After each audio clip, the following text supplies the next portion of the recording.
Hello, hello, hello, everyone. Hi. Good afternoon to you all. All right, so today we have a live painting session with the people from Tabletop Kingdom. So I'm here with my lovely friend and colleague Matthijs, Hi guys. um, and we're gonna show you guys some painting techniques today, and we're gonna just paint along. So feel free to join in and paint yourself along while we stream, and definitely ask us some questions if you have any painting or hobby questions, or maybe questions for the store in general. We're here, so you can ask us anything you want.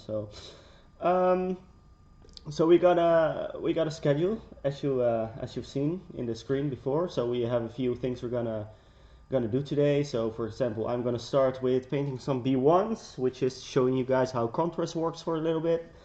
Matthijs is going to show you some green stuffing stuff, right? Yeah. We've got some assembly tips and tutorials on the way. You're going to do some weathering techniques. I'm going to try and teach you guys how you can get inspired to come up with a color scheme. So when you start a new army, like how do you take that down? How do you find your new color scheme and go from there? And you were gonna do another thing. Yeah, I'm gonna do some basing, some layering and highlighting, and we're gonna do some weathering, and I'm gonna do some green stuffing. All So right, sounds got great. lots of stuff going on. So I've got a first question for you, Frank, straight away from somebody. Yeah. Somebody asked us, how does a wet palette work? So maybe we can start out with that, because you have Yeah. your wet palette there Yeah. ready, and So- then you can show how you prepare your wet palette. We both brought our wet palette today. So we have a wet palette from Army Painter. You've got a wet palette, I believe, from Red Brush Studio, I Yeah. believe it's called. They basically work the same. So I brought my wet palette today to show you guys how it works. As you can see, I haven't used it for a while. So we've got this like little sponge piece, which is all dried out. So that's where we're gonna start first. We're gonna put this in our, in our little box, and we're gonna have to make this wet. So I have a glass of water here to make it wet, but I'm probably gonna mess this up a little bit. So I'm gonna be very careful here. And you just wanna pour in some water in there. You can also do this, under the water tap. And just make sure that everything gets covered in water. Yeah. So normally, when I prepare my wet palette at home, I just take out the sponge Yeah. and turn on the faucet and just keep it on the faucet until it's completely soaked. Let it drip a little bit and then put it in my wet palette. And that's usually the right amount of water. So now maybe it's a little bit too much water in there. Maybe a little bit, which, it was really, really Yeah. nice. So we're gonna give it some time. All right. Yeah. So for people who don't know, the purpose of a wet palette is that you can mix paints on your wet palette and it won't dry out as fast. So if you make mixes of water of paints, you can keep it well for a long time. So next time you paint, it's still usable, and that's a really nice thing about the wet palettes. Yeah. All right. So I'm gonna be back really quick. I'm gonna get rid of a little bit of water here. Yep. And also, a lot of people, they like to thin down their paints a little bit. A wet palette will help you out with that as well, because the Frank's going to put on a little piece of paper on top, wet palette paper, and that will just give you little amounts of water to your paints. So that way you don't have to thin your paints as much as you would normally. Yeah. So we got a special piece of paper. So it's not just regular paper. We're gonna put that on here. And we're basically just gonna let it do all the work for us.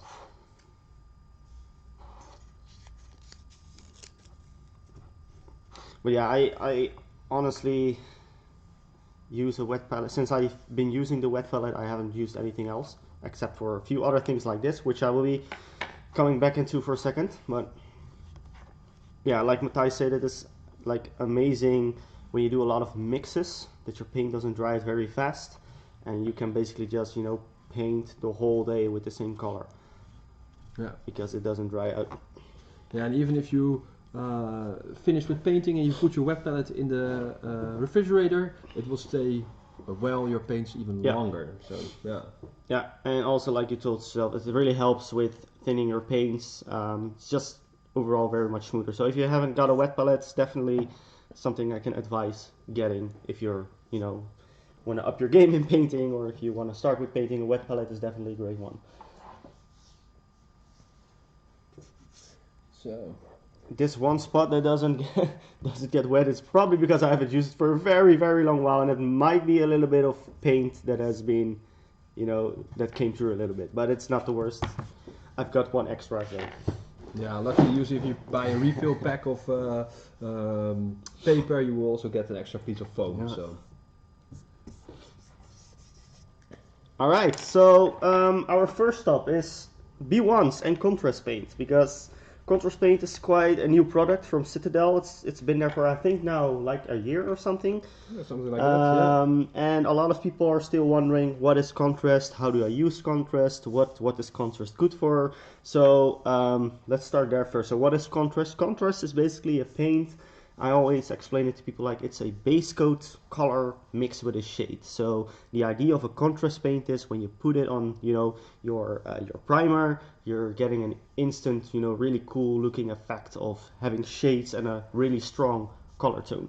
So I've used this on my B1s. So to show you a few models, I've got a B1 droid here. And basically all these B1 droids I've painted is almost exclusively contrast paints.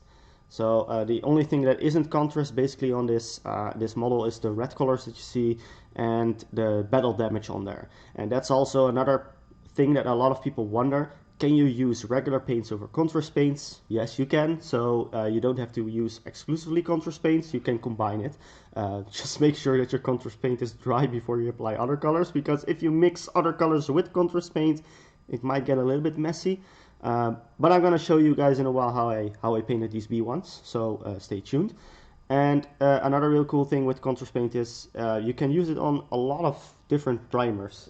So there is a few special primers. So you have special contrast primers. You have Grey Sear primer. You have a Wraithbone primer. So Grey Sear is a little bit more darker, light grayish tone. The Wraithbone is a little bit like a broken white bonish color. But you can also use different ones, so you don't have to use those specific contrast paint primers. So you can also use regular white primer, which is what I did on my B1s. So here's my B1 that is primed in just white. So you can also use a white primer. You can even use metallic primers, and we're also going to show you real quick how that looks on the screen in a few moments as well. But there's actually quite some primers you can use. There's a few ones that I wouldn't use, so like specific color primers like yellow or a red primer. I mean, you can definitely try, but it's probably not really going to work. So you really want those, you know, basic colored primers. And it's up to you which one, because the primer is really the biggest impact on how your contrasts is going to look. So if you're going to use just a regular white primer or a regular primer, it makes a big difference. If you're using a Grey Sear primer versus a metallic primer, they all have very, you know, huge differences. So if you're going to start with contrast, you might want to have to play around with it a little bit to see whatever you like, and, you know, just experiment with it a little bit. I mostly use white primers for my contrast paint so far, because it's just my personal taste. I've used a few different ones. I've also used Grey Sear sometimes. So they all have their, you know, their uses, and again, you really have to experiment a little bit with it. And as an example, I also got this guy over here. So I've got this dewback from Star Wars Legion as well, and basically the whole dewback, like the skin, is almost exclusively contrast paints again.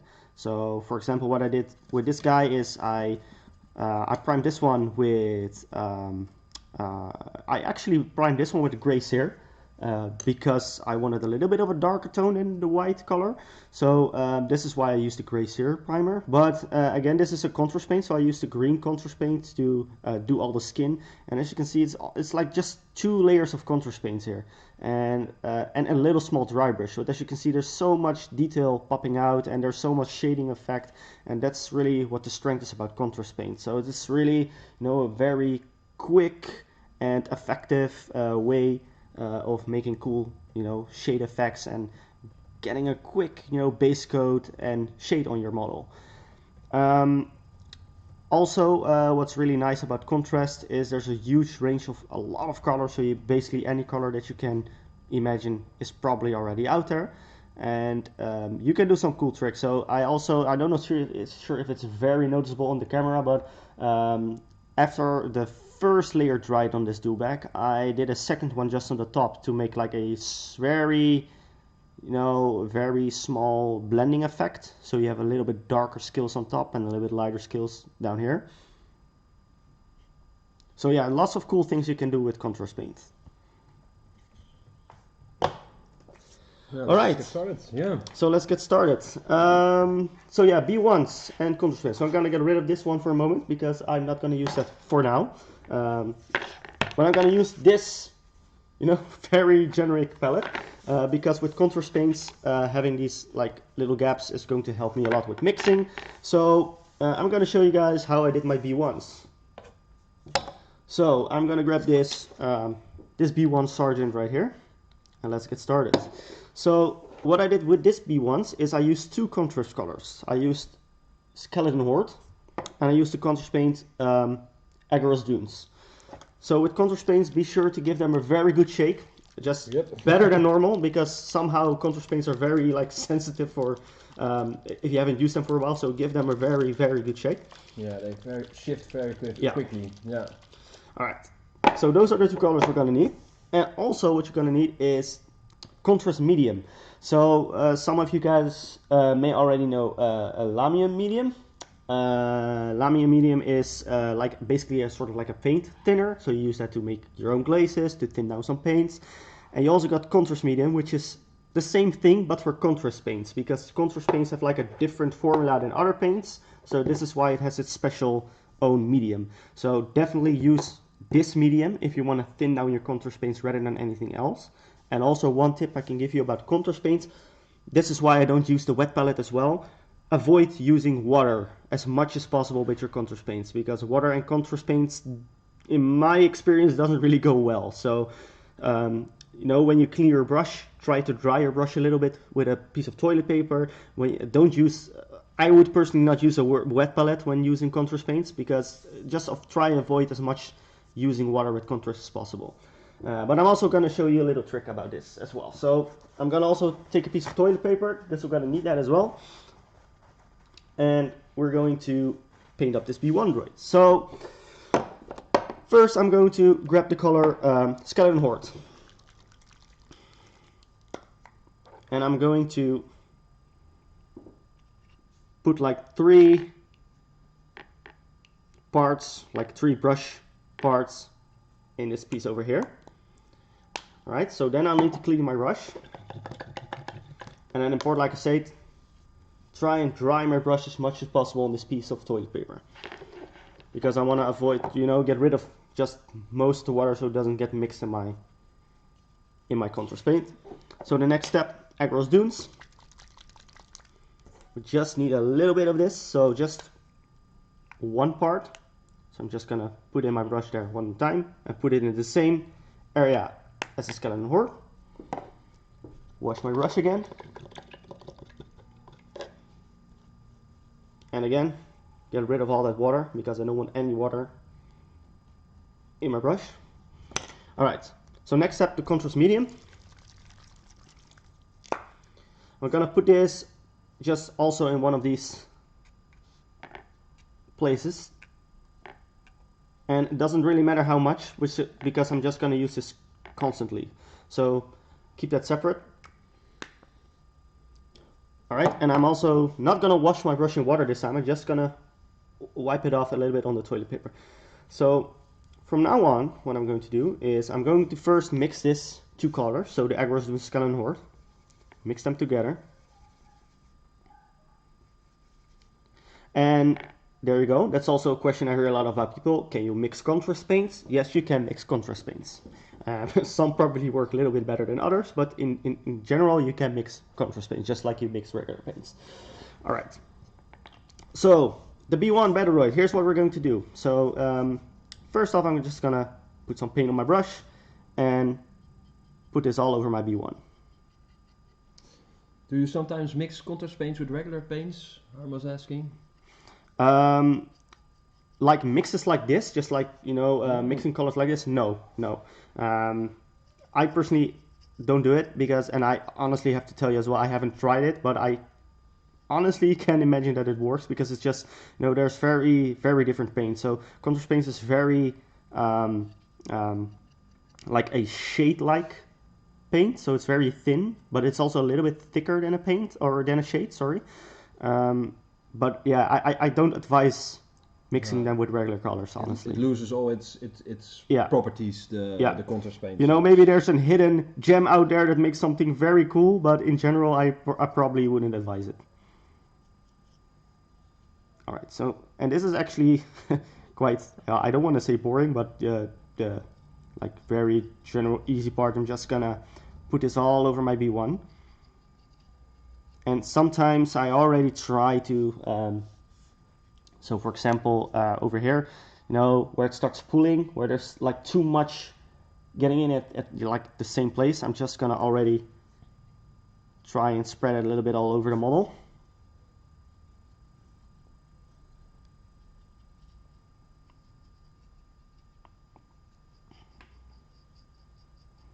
Alright, so we're almost already there. Nice.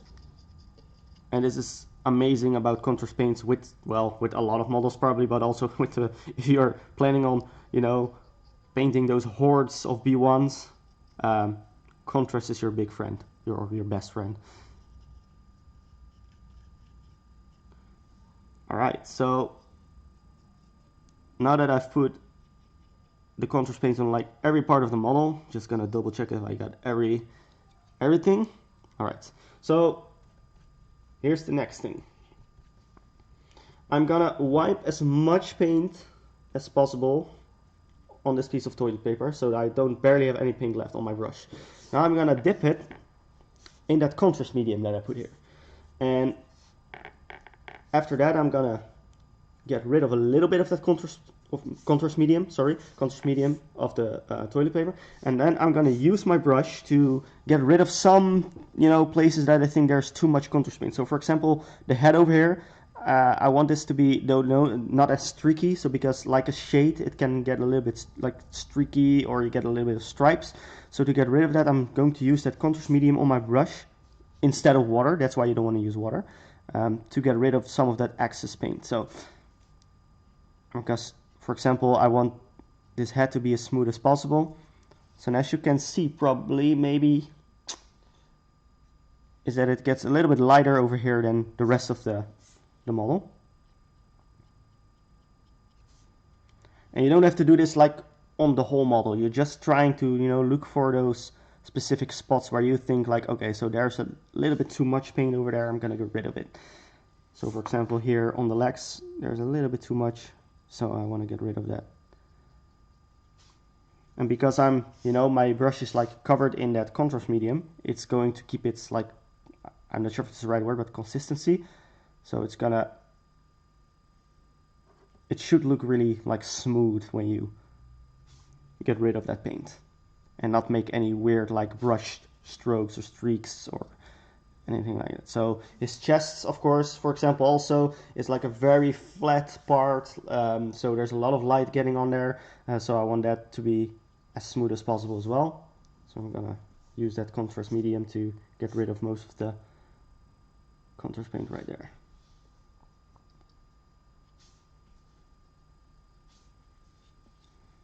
So some of these, like the joints, the bolt joints, I would definitely want some shade in there, but not like it's just one big blob of colors. So I'm just gonna do that as well.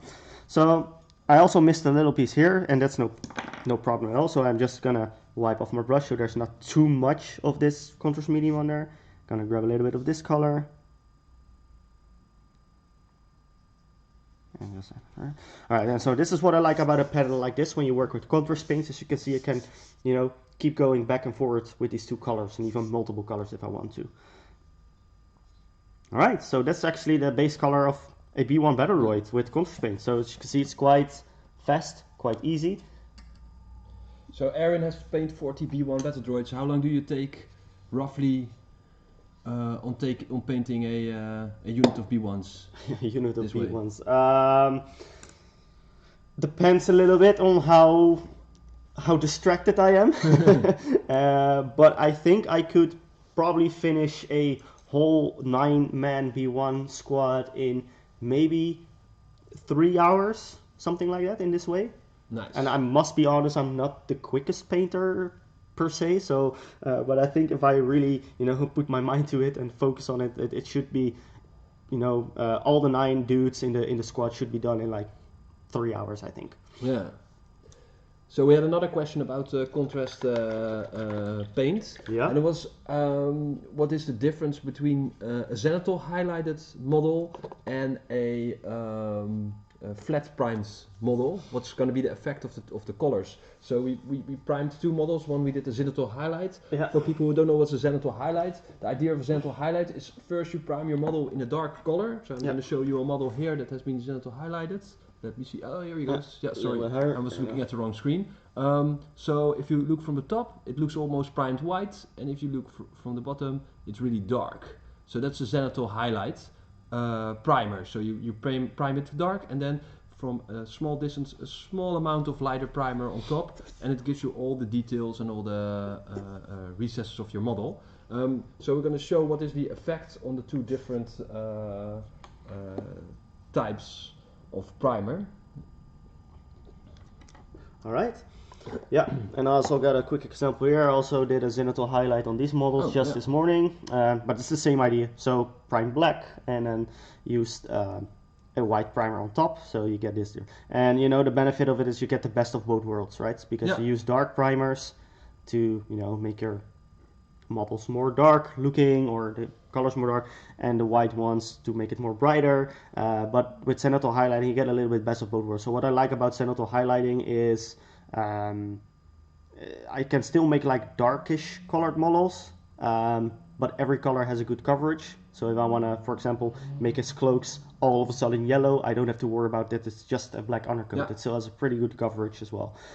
For contrast paints, what it does, I've tried it on my first batch of B1s. It was okay, but eventually I just used the flat priming because it's, first of all, just a little bit easier, a little bit less riskier, because the cool thing what could happen is you get a difference in color. So the deeper parts of the Genital highlighting are gonna look darker. So you're gonna have a really realistic, cool looking B1 Battleroid, for example.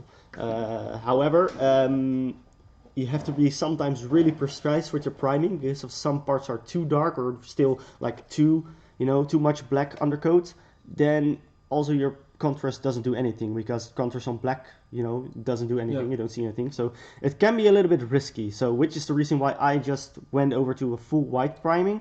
But again, it does work. So you have to, if you want to try that, experiment with that a little bit. But that's all I can, that's all the advice I can give you. You have to be very specific and very, precise with your priming, where if there are some parts that are just black, you have to get rid of that, because otherwise you won't see anything on your contrast. Yeah.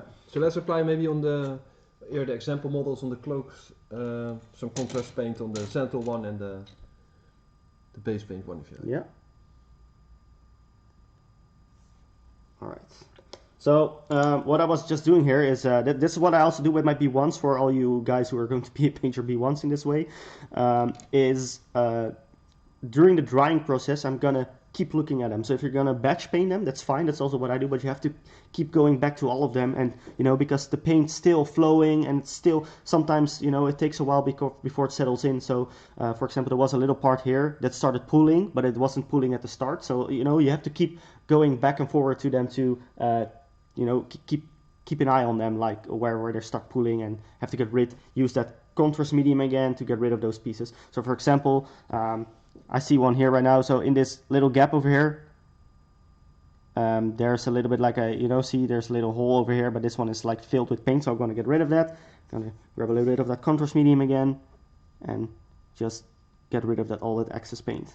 And use that piece of paper, that toilet paper, to keep wiping off the excess paint on your brush. All right, there we go. Yeah, so let's apply some contrast paint on the examples. And so we got some examples. All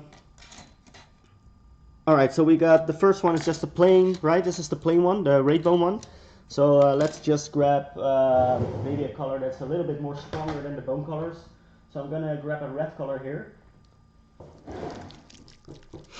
Alright, so the Blood Angels red.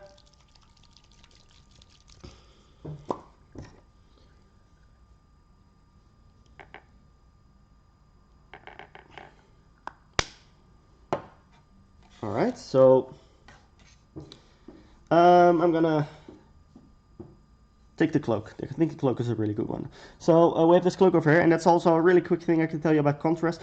Contrast works best, like the more organic and the more details a model has, the more effective a contrast paint is going to be. So not to discourage anything, but for example, a Space Marine who has a lot of flat surfaces, it still works, you can use it, but things like, you know, this shield or these cloaks who have a lot of like gaps and details and, you know, different heights, it's just gonna, you know, more recesses, just gonna look much stronger. So if you, for example, one type of model that I love painting with contrast are beasts with fur. Like fur is amazing for, and as you've seen the dewback as well, things with scales, because there's so many like recesses as well. So that's just some things that contrast works really well on. All right, so this cloak. So we'll probably get back to this when it's dry later on. So we're gonna see the final results of the 3 different primers that we've because contrast paints definitely looks much different when it's dry compared to when you just put it on there. But yeah, this is just a paint, like the plain primer. Yeah, it's on the Raidbone. So this is the Raidbone primer, for example. Yeah, I really love this red contrast paint. It's so strong. Yeah. So we're gonna show a side by side. Yeah. So we're gonna let it dry, and we're gonna get back to that as well. So the next one, this one is an interesting one, but I think we're gonna do this one for last. Yeah, so do that one last. Yeah. Let's go for this one. This is the Genital highlighting one. All right. So the Genital highlighted one. This is gray sear with Raidbone, or? This is actually Mechanica Standard gray. Okay. With a white dusting. With a white dusting. Okay. So we're gonna use the same cloak.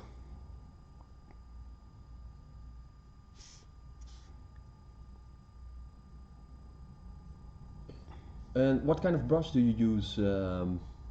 Right now, and what I used for all my B1 so far is the Citadel medium shade brush. You can use different ones. I use this brush so many times. It's officially a shade brush, but I honestly use it for large base coats as well. This is one of my favorite brushes, honestly. And but yeah, for painting B1s or using contrast on like if you do big layers or full models like the B1s, this is a great brush. So the medium shade brush from Citadel. You can also try the monster brush from Army Painter, which is kind of like a similar one. Yeah. It's a little bit bigger, I believe, but that's also one that you can use as well. So this is a Genital highlighted one. All right, and the last one, which is really interesting, is this is a metallic one. So this one is primed with a metallic color, and contrast on metallic primers and colors is so cool. It gives a very, you know, cool glazed armor effect or look. So let's do the same cloak again, and when this dries up, it's gonna look so cool.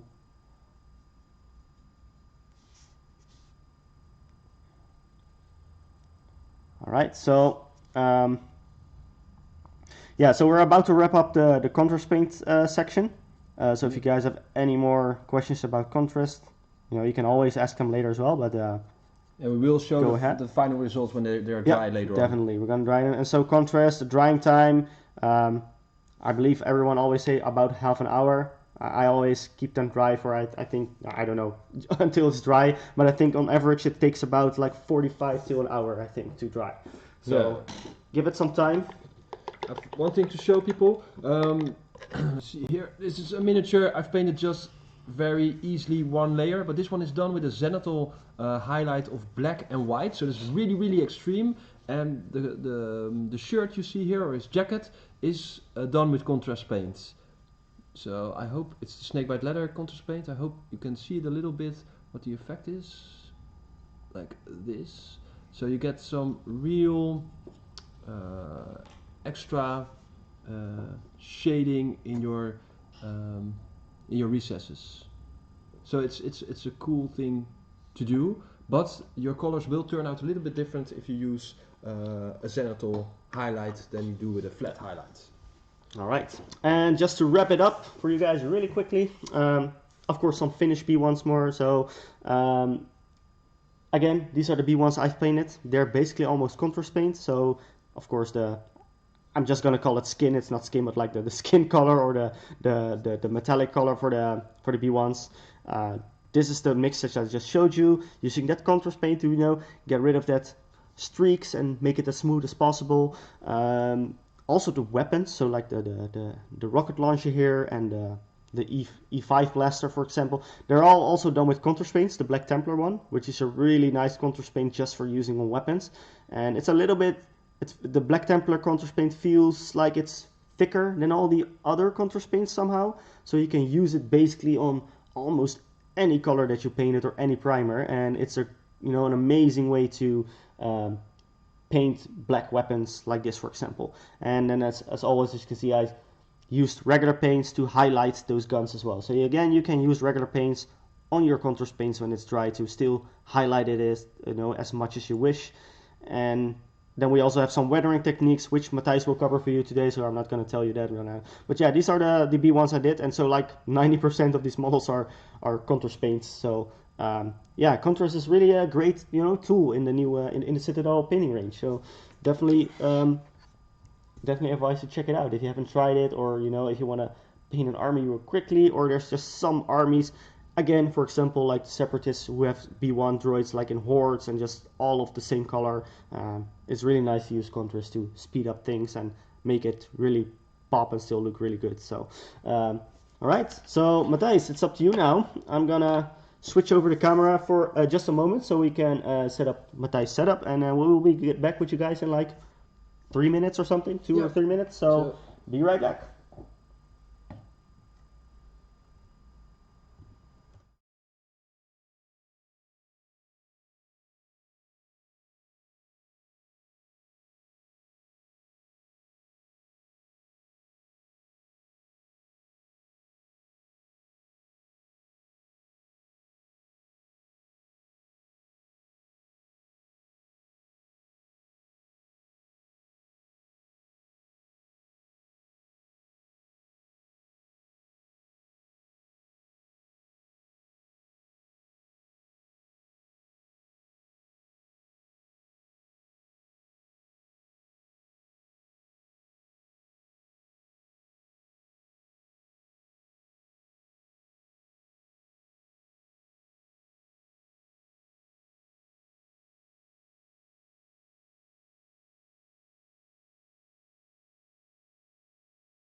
Alright, we're back. Yeah, so we switched the camera over a little bit to my side. So now I'm going to show you guys a little bit of my Corvus Cabal I'm working on. So we're going to do some layers and highlights. So we had some questions while we were away. One of them was, what is that paint holder and where did you buy that? So I'm going to show that paint holder. This is this one. It's the Games Workshop paint holder, and yeah, it's available through our web shop. So if you go to tabletopkingdomshop.nl, you will find it there. This is the old model. They improved on the model a little bit, and it's just a really nice way to hold your models and start painting. So I really love this one. When it first came out, I thought this was something you don't really need, but now I don't paint without it anymore. So it's actually a very, very nice tool. Another question was, how about priming in Raidbone and then applying some grey paint, like Mechanical Standard Grey, and then the contrast? Would that be similar to Genital Highlighting, or would that not work? It's something, honestly, I haven't tried like that, because with the primer you can make a smooth transition in your base coat, and if you do that with a brush, it's a little bit more difficult. And also, contrast paints works best on a very smooth surface. So if you use regular paints, the surface is less smooth, and your contrast paint might not take as well. So I just read it's out of stock on the website right now. We're gonna work on that because I think we have 1 or 2 left here in Rotterdam. Yeah, we got a few. But yeah, sadly we have to wait until orders and stock comes back in, so it might take a little while. Okay, so the model. So first off, we're gonna paint a Corvus Cabal. I have my miniature here. I already applied all my base coats and washes. This is actually very simple. It's just applying a layer of paint and put a matching wash on top. So I thought that wouldn't be that interesting for a painting tutorial right now. So I'm gonna focus on the next step. The final result is gonna be something like this. Where are we going for? So then you can see the difference. It just adds more bright colors to the model, and it just makes it pop a little bit better. And here's another one. So that's what we're going for. Okay. So usually I work from the color that's most prominent, so the biggest areas, to smaller details, because if I miss my model a little bit and hit some other areas, it's rather be on some area I haven't painted yet. So I'm going to start out with her trousers.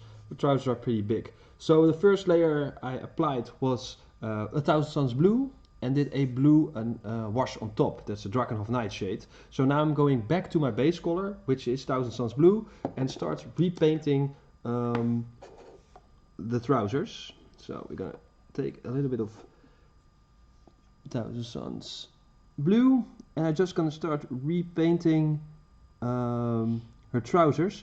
But in the most deep areas, I will just leave the darker color showing. So that would be shadow. Yeah.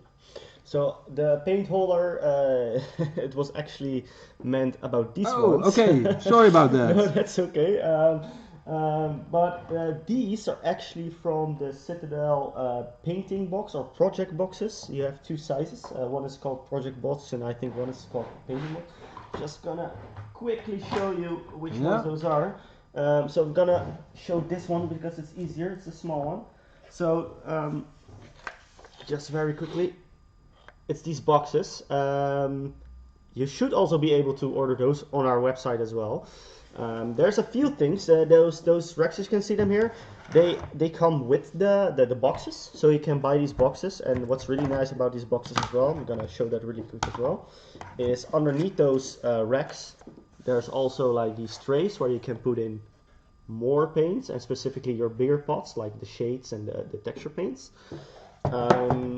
But you can also buy this one separately, and I believe they're called Citadel painting racks. I believe. Yeah. But yeah, they're really nice. So they come with these little clips on the back side. So I'm gonna turn this one around, as you can see, and you can put them in there in different like combinations and ways. So you can make them like this, standing up high, or a little bit lower, or anything. But yeah, it's we thought it was a very nice view on the camera like this. But I really like these boxes from Citadel. Honestly, there's you can store a lot of paints in there. So this is the smaller size, which I just showed on camera, which is this. Oh, sorry, which is this one. You also have a bigger one, which is basically another one of this attached to this side, so it's like double the amount. And they also come with those racks in there as well. So in case anyone is wondering, normally when we're painting, this happens all the time as well. Then I'm just painting and he's just shoving all this stuff in my face while I'm painting. So it's just I don't get enough screen time at Tabletop Kingdom. That's my problem here. Exactly. So I'm almost done repainting the entire trousers.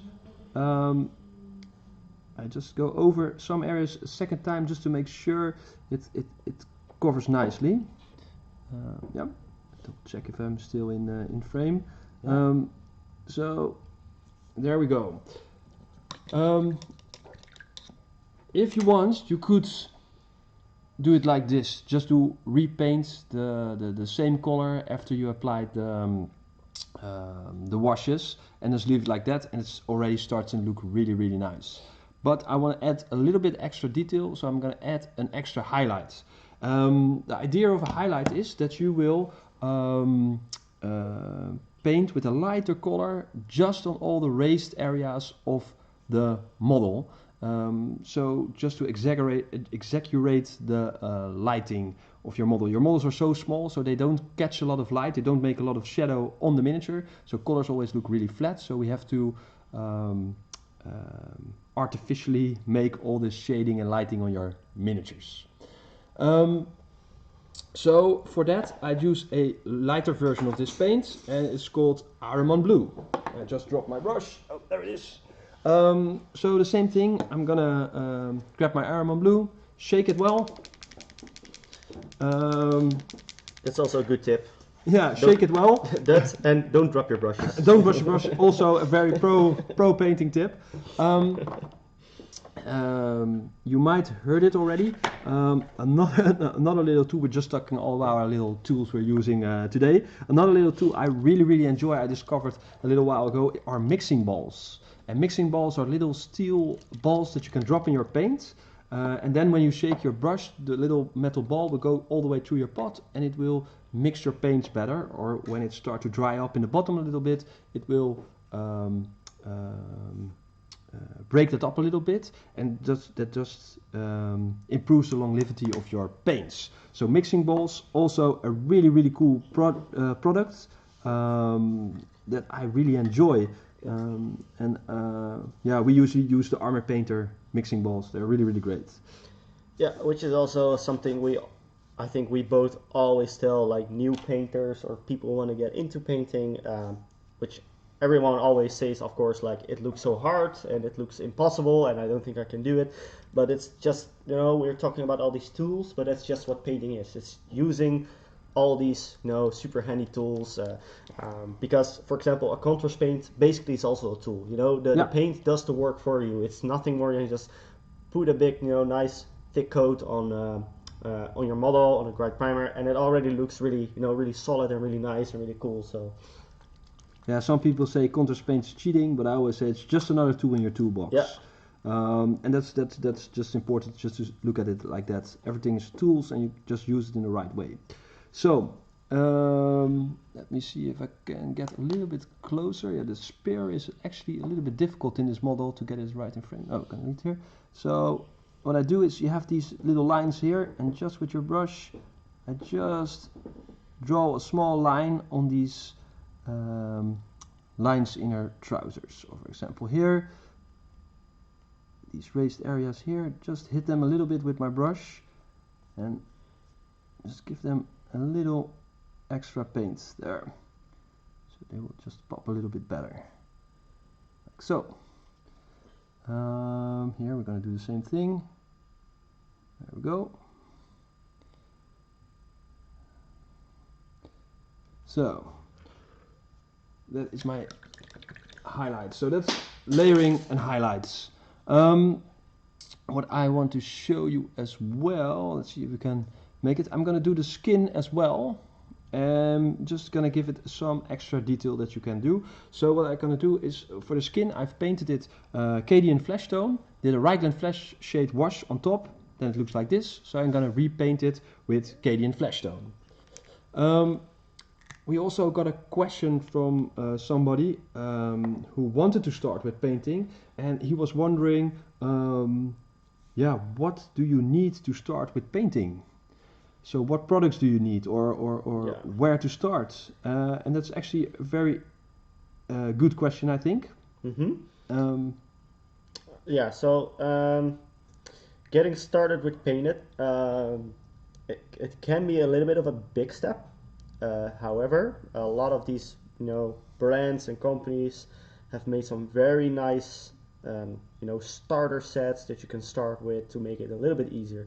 So, the thing I always, or what I did when I started painting, and what I think mostly would advise people is, you know, just get some base colors, start from there, and once you get into it and start painting, you're going to explore things. So for example, you're starting to paint your first models, and you're first going to try to do it with the colors that you have, but then you'll figure out like, oh, I actually need a lighter blue. So next time I'm gonna get some paints, I'm gonna get a lighter blue. And the other time you might be like, oh, I really need orange, and I don't have orange yet, so I'm gonna get some orange. And I think that's the easiest way. And that way you slowly build up your your painting sets and your collection, and eventually, before you know it, you have all the colors that you that you can get. But yeah, that's the easiest thing. So there's a few. Just to tackle it down, there's a few crucial things that you'll need. So one thing I always recommend, of course, is you will need models, because you want to paint models. The second thing is get a starter set. So that can be a Citadel starter set, that can be a Army Painter starter set, or a Vallejo starter set.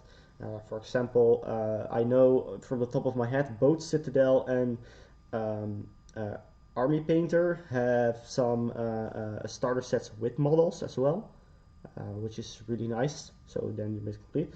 And one of the other crucial things you will definitely need, in my opinion, is a primer. Very important one. Very important, because honestly, there's, I think, almost never a primer in starter sets. So that's something you always have to, get separately. But a primer, like a spray can, which we just showed, for example, the contrast ones, yeah, a primer. Because the biggest function of the primer is that it holds your paint. So of course it's also like a base, a base coat for your model. But yeah, the biggest important thing about a primer is it holds your paint. So if you, for example, would paint a model without a primer, so then you could basically just, if you put your fingers on it a few times, the paint just comes off, so it doesn't hold. So that's why you really want to prime your model. So always, whatever product you start with, definitely need a primer. All right, I'm gonna interrupt you for a second. Yeah. Next color I'm using is Kislev Flash. So just like with the trousers, I'm gonna do the highlights now. So I'm gonna take some of this and just gonna, on all the raised parts of the model, I'm just gonna add a little bit of the Kislev Flash. That's just where the light would catch those areas. Also, a good thing, now we were talking about primers, is somebody asked me how, and I think he asked in the chat again as well, how do you make sure that the primer gets everywhere? So for example, underneath cloaks and stuff like that. Yeah. So what I always do, I use a tray, tray of whatever. Could be a piece of cardboard, it could be a plastic tray, it doesn't really matter, and I lay my models down on their backs. So for example, I'm gonna grab this. Let's say this is my priming tray. I put my models down like this. Do I have another one? Where go here? Like this, on their backs. Let's do it like this. Up. Like this, and then I start priming them. Once from the top, once from the front, once from the back, once from this side and once from this side. Let it dry. When it's dry, I flip the models over, like so, and repeat the same process. This way you reach every angle of your miniature, even underneath cloaks and areas like that. If it would happen that the spray doesn't catch there at all, don't worry too much about it. If the spray doesn't get there, then there's no problem that there's no spray there, because if the spray doesn't get there, then your fingers won't get there when you damage your miniatures or anything. So don't worry too much about it. But it should get almost everywhere if you prime like that. Also, it saves you a little bit of primer, because every primer that you spray that misses your miniature will evaporate around your miniature, and it will hit other parts of the miniatures next to it. So you actually use less primer as well. So I really enjoy priming like that. So I'm going to continue with the highlights. So I'm just gonna hit my miniature on all the raised areas, like the tips of her fingers. these muscles here. And yeah, I always say roughly with the layer, I roughly paint 4/5 of my miniature when I'm applying the layers, and when I apply a highlight like this, I usually paint roughly like a quarter of the area I want to paint with a highlight. That's roughly how much areas, parts of the model I will repaint, like this. So with this, the highlight of the skin is done as well. What I always like to do now with evil armies usually is add a little bit of purple wash on my miniature, and that sounds always a little bit weird, but it gives a really cool effect of strained or damaged flesh, and that's something I really like. Let me see if I can show you here on this miniature. It's really subtle always. Let me see if you can focus on here. So for example, he has like here a metal part going to his flesh, so I will apply the purple wash over there just to make it looks like a little bit maybe infected or painful, the skin. The same goes around here, his greaves.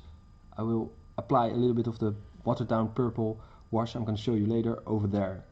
You can do the same thing with blue turquoise paint around eyes, for example, and it just makes models look a little bit more evil. So with this guy I used a turquoise wash and a little bit around the eyes after I paint, and after that I painted the eyes. So this is also really nice. But now we're going to do the purple one. So I need dirty violets and I need some medium.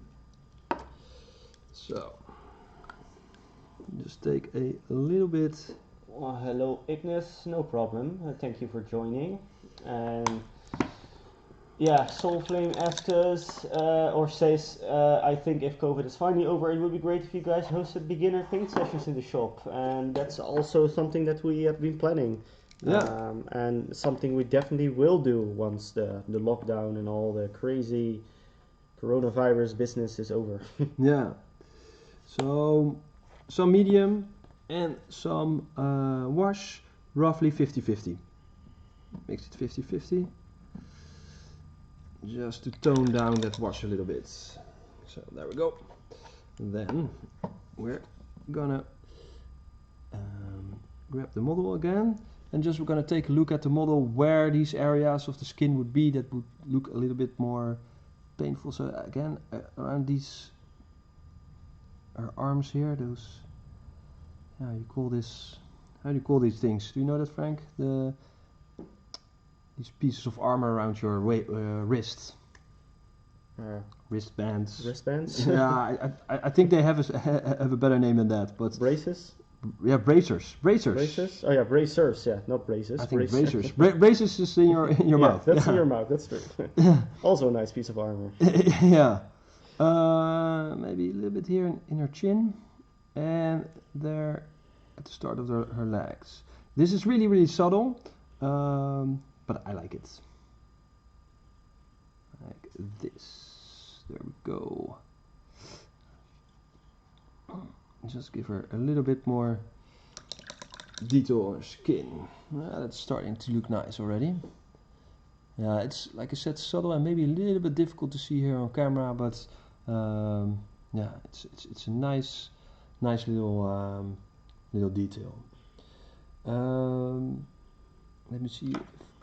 Oh, somebody says vem braces, bracers, and vem braces. All right. Okay, cool. Nice. Yes, we also learned something today. Yeah. And getting back to Harm's question about the in-person painting lessons or workshops, that's something we definitely gonna do when we're able to have people back in the shop and everything. That might be organized events, but also just dropping by or making appointments for some one-on-one painting sessions is no problem. Yeah, we have about 5 minutes left before we gonna switch to the next tutorial. So I'm gonna repeat this process a little bit on the bone of his helmet. And for this one, let's see, we're gonna do 2 highlights. We're just gonna make it a little bit more difficult. So first I'm gonna start with the Zenry dust, and I'm gonna again repaint the skull and leave all the deeper parts, just leave them dark. Like for example, there's this hole where his nose used to be. Just leave that dark. And we have skull here. Just gonna paint that one as well. So like that.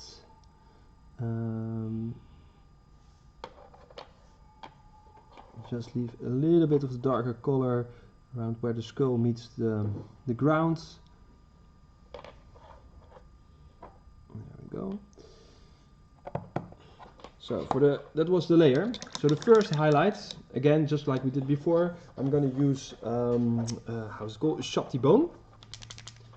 There we go. We shop the bone, and do the same thing. Now I just paint a little bit more than I did with the previous highlight, because I'm going to add an extra highlight. So I'm going to paint slightly more of the model with this color than with the Zenry dust. There we go. And the more layers, the more highlights you apply on your model, of course the more detailed the final result will be, but also the more time it takes to paint. I'm gonna get something to drink.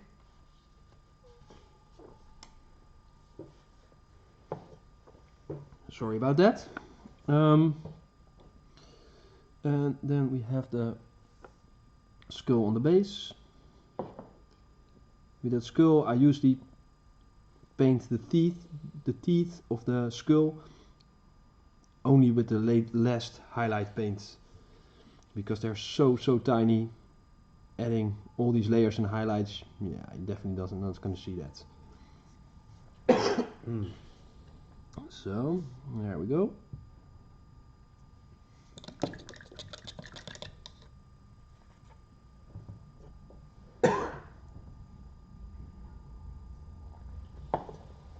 So what are you painting this army for? I'm working right now on a game called Warlords of Erewhon. And Warlords of Erewhon is a game designed by Rick Priestley and published by Warlord Games. Rick Priestley is the old designer of Warhammer Fantasy. Mm-hmm. And he designed a fantasy game in which you use just a few miniatures. It feels a little bit like the old fantasy. I just really enjoy it. Maybe people have played Bolt Action. It's quite similar to Bolt Action and Gates of Antares. So sorry about it, guys. So now I do a really final highlight on just the most raised edges of the model. There we go. There we go. And then a little bit on the teeth. That should be done. So sorry. So that's that for the highlights today. All right. So yeah, sorry about that. Gates of Antares. Warlords of Erewhon, a really cool, fast fantasy game. And the nice thing about it is you can use any miniatures you like. So you're not, you can use Games Workshop miniatures or anything else. All right. All right. So we're going to the next section, right? So we're gonna switch the screen down for a bit. So Matthijs can take a quick breath. Yes, some water. Sorry. And we'll be back with you guys in like 2 or 3 minutes again. So see you soon.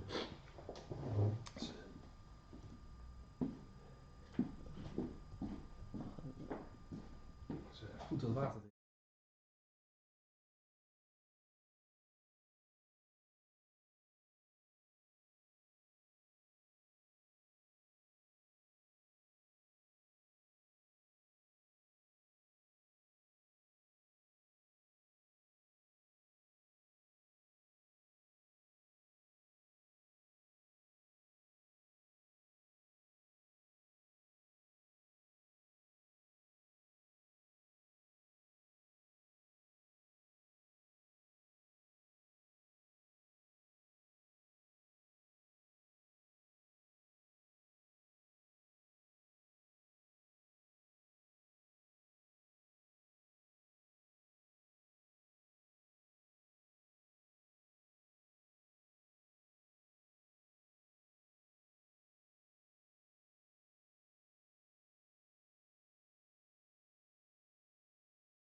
And we're back. All right. So next section is assembly. So no paint needed for now. I'm gonna show you guys some assembly tips. This is probably something for a lot of newer people into the hobby, like the best assembly tips or how you can assemble your models. So we're gonna assemble some BX droids today, and I'm also gonna base them as well, so you can see or maybe get some ideas how you can base things, or spice up your bases. But yeah, these are the BX droids we will be building today. So we've got the BX droids, and one with the shield, of course. All right, so I'm gonna give some tips for assembly, and also some tips for Legion in general. So these are models from Star Wars Legion, the Star Wars miniature game. So for example, this is a unit that has been assembled with these two guys as well. Before we start too much, maybe you can answer one more question that was asked just before we cut off last time. All right. Maybe we can answer that first a little bit, so otherwise it might get back and forth. So somebody asked, the Warlords of Era 1, is it something like Wartime? Now the big difference is Wartime is played with only a handful of miniatures. In Warlords of Era 1 you play with small units.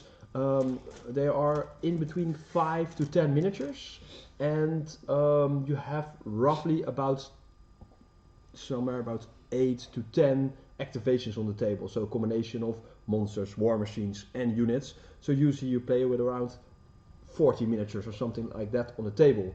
And if you ever played bolt action, that's the kind of size that you could imagine. Or for example, if you played Legion, it's roughly the same size of armies that you're playing. So it's somewhere in between a war game and a skirmish game. Yeah. All right. So the BX droids assembly.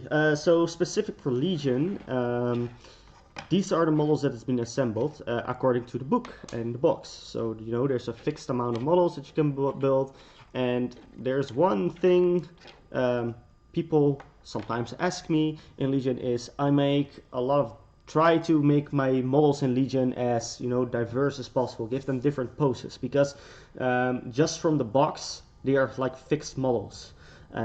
So for example, in Legion, if you build your sergeant for a unit, it's always sort of like the same model, and that's something I think is very cool. So I always want to try to make them look different and make them look unique. So to give you a quick example again is I'm gonna grab some sergeants from some units. So give me a moment.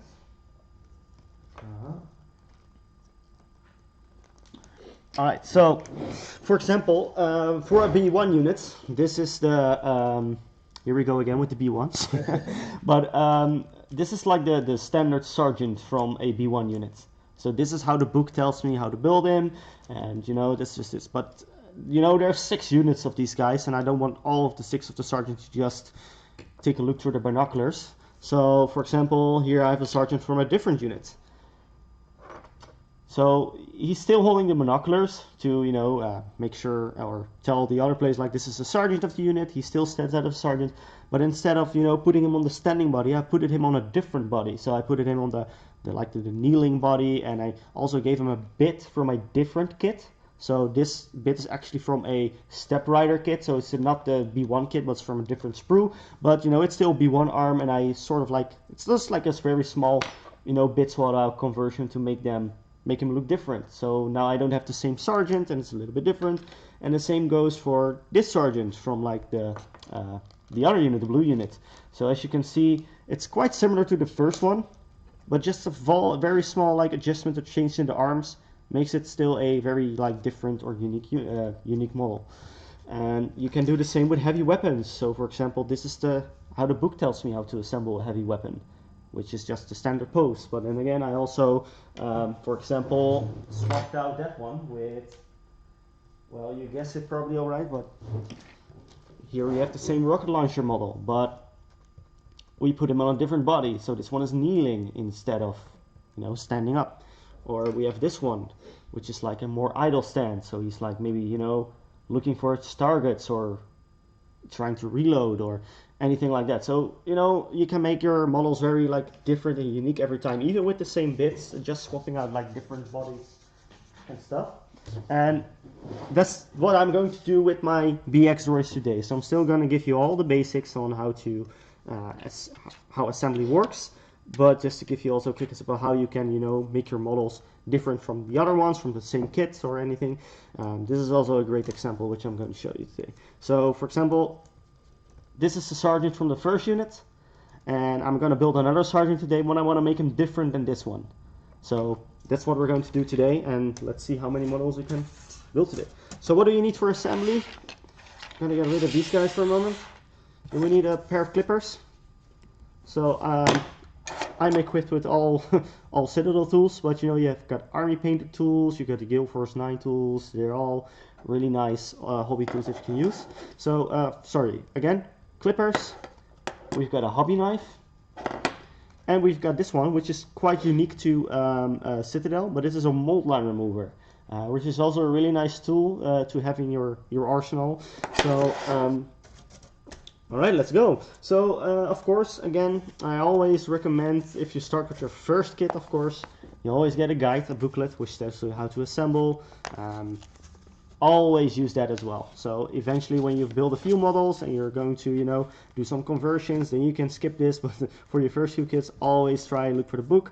And even if you're just converting, the book is always still a handy guide to, you know, find the number calls of your bits and you know, get the right pieces together. And sometimes there's just some like body parts that only fit with a certain body, so it's always good to double check in your manual. All right, so let's get started. So I want to make that sergeant again, but I want to make it different. So where am I going to start? I'm going to start by, I still want to use the same body, so I'm going to look up which body this is. So again, I'm going to check my manual, and also to show you guys, let me see where it is. There we go. So here we go in the manual. It says here, Droid Commando Unit Leader, and now it tells me which parts they've used to build this model. So this is what the number codes on the manual are for. So I'm looking for piece A01 and piece A02, which is both like the body parts to assemble his body. So I'm gonna look up for those things first. So on my sprue here, you got all these, yeah, it's probably hard to see on the camera, but there's like a lot of like numbers on here which tells me which part is which. So I'm looking for A1 and A2. So I'm gonna look those up. All right, so I found A1 here, which is this piece. So I want to remove this from the sprue. So these clippers always have like two sides. You have this side over here, which is like a flat side, and then like the inner side over here. You always want to use this side to like so. If I want to get this one out of the sprue, use that flat side against the piece that you're gonna clip out, because that way you get like the cleanest cut over there. Because if I would do it the other way around, which I can show you guys for an example. So this side over here, which is for you guys the right side, I believe, as you can see, this is a very clean cut. There's no chunks of plastic left. And I did this one with the non-flat side, and as you can see, there's still like a chunk of plastic hanging on from there. So this is why I always use the flat side to you know, clip out your plastics from the sprues. So I still can get rid of this. It's not a big problem. Just makes everything quicker and easier. Alright, so now I'm looking for the second part, which is A2.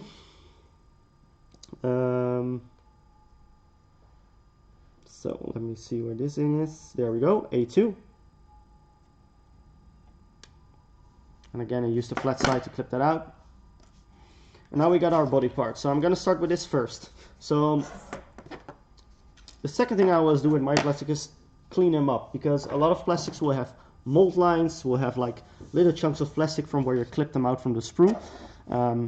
So this is where I clip them off from the sprue. So as you can see, there's still like a little bit of chunks of plastic, and this is where I can use my hobby knife or my mold line remover. So for the chunks of plastic like this where I clip off, I use a hobby knife because it's a little bit more like, I believe, better for like rougher work. So, and I'm gonna use the side and very carefully and slightly sort of like scrape off those, you know, excess pieces of plastic.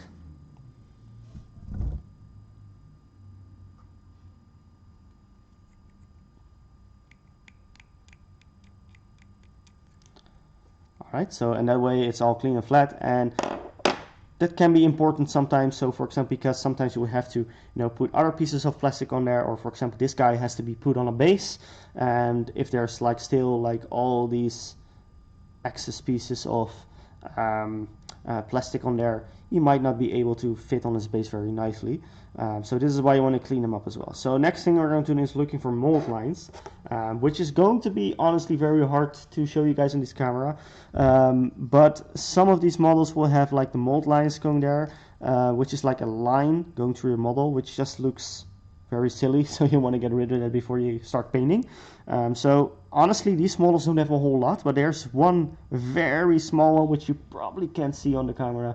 Nah, but it's like a very small line walking through here, which I want to get rid of, and this is where I use this tool for. So this is like a scraper, and I can use that to get rid of that mold line. And now it's all like all smooth and all way. And the big difference why you can use a mold line remover rather than a knife for this is with the mold line remover you basically don't have really any risk of cutting in your model.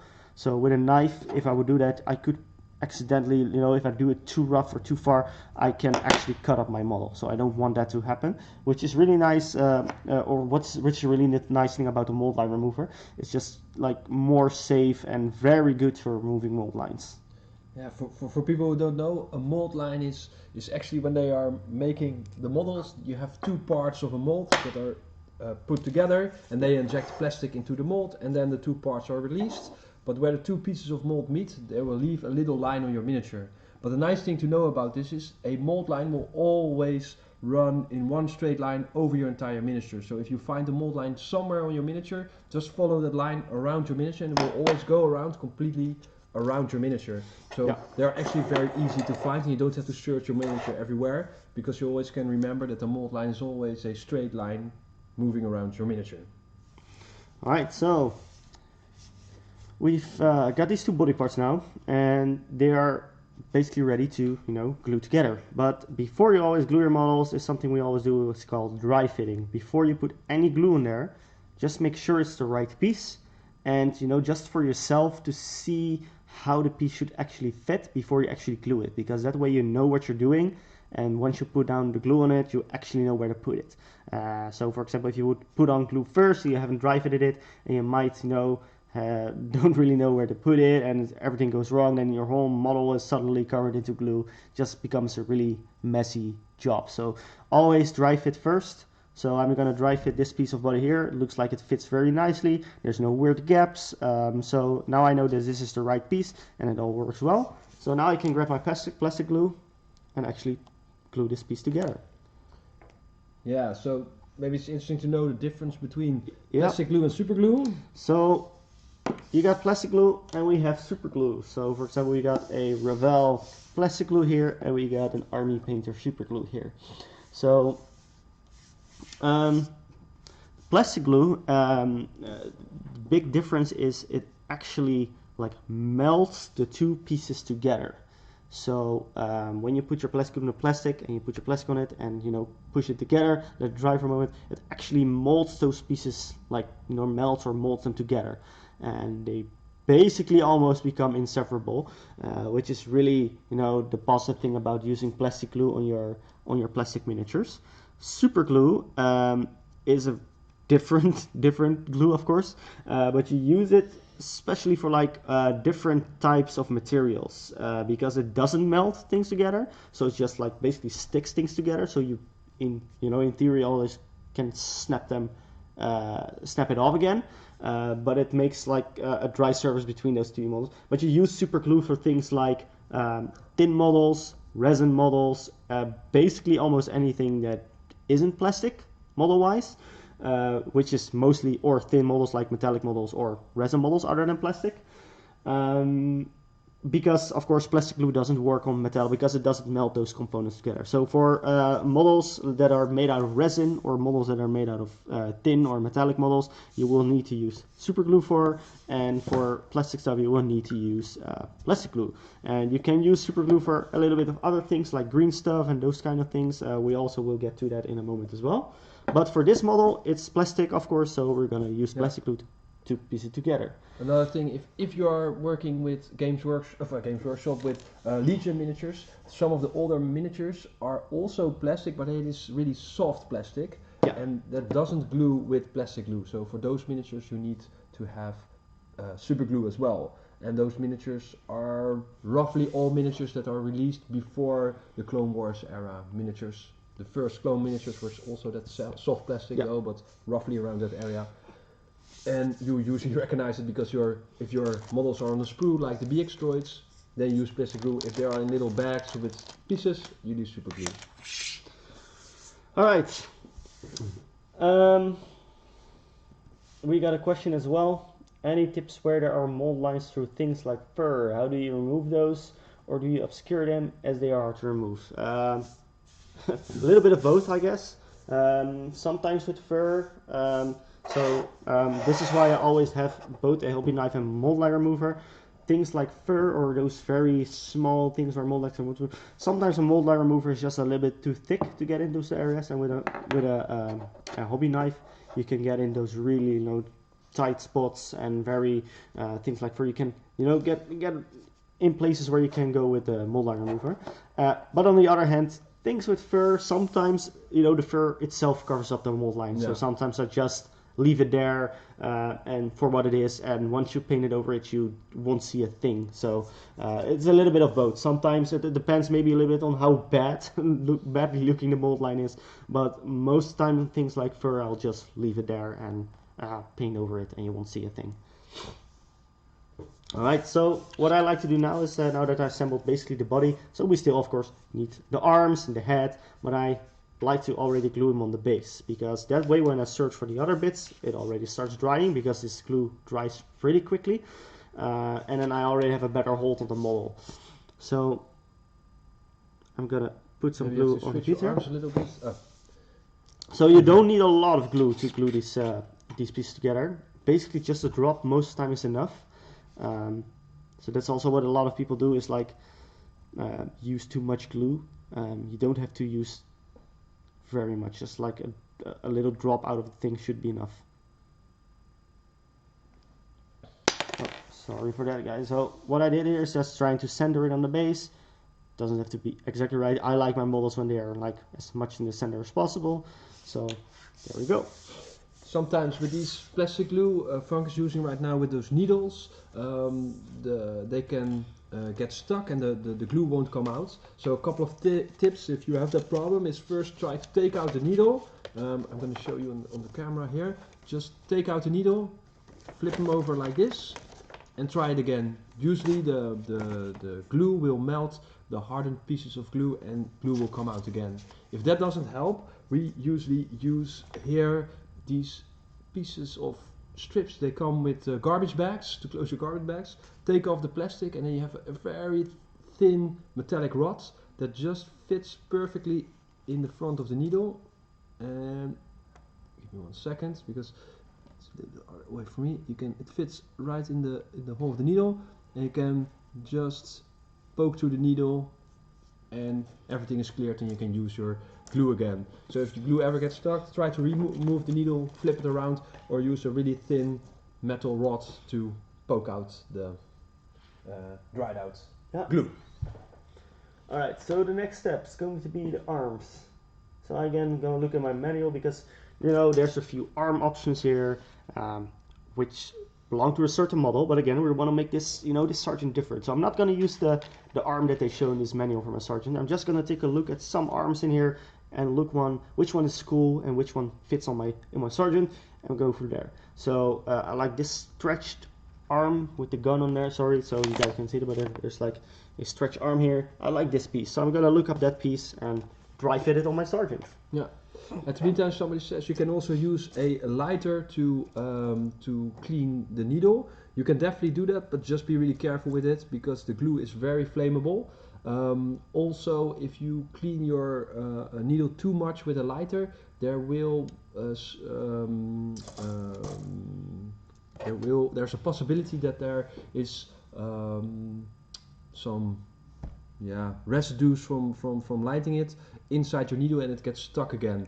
So you can definitely do that, and it's probably the fastest way to clean out your needle, but be careful, just be careful with that. Also, when it gets really hard, the needle might warp a little bit, and then glue won't come out as well because it just gets too hot. Yeah. Alright, so this is the so before I'm gonna glue that, I still want to also look for a different arm, because he has both a left and right arm, of course. But I still want to, you know, make sure that it's my sergeant. So I'm still going to use this arm with the binoculars to, you know, use that prop from the model to still show the, you know, the players that this is my sergeant. So we're gonna look that up for that binoculars bit.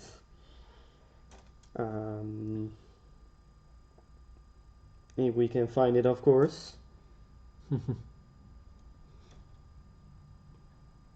And this is sometimes just gonna take a while looking for the bits. Yeah, especially if you have 3 boxes of BX droids. Yeah, especially if it really, which is I would recommend to all you Separatist players out there to get 3 boxes of BX droids.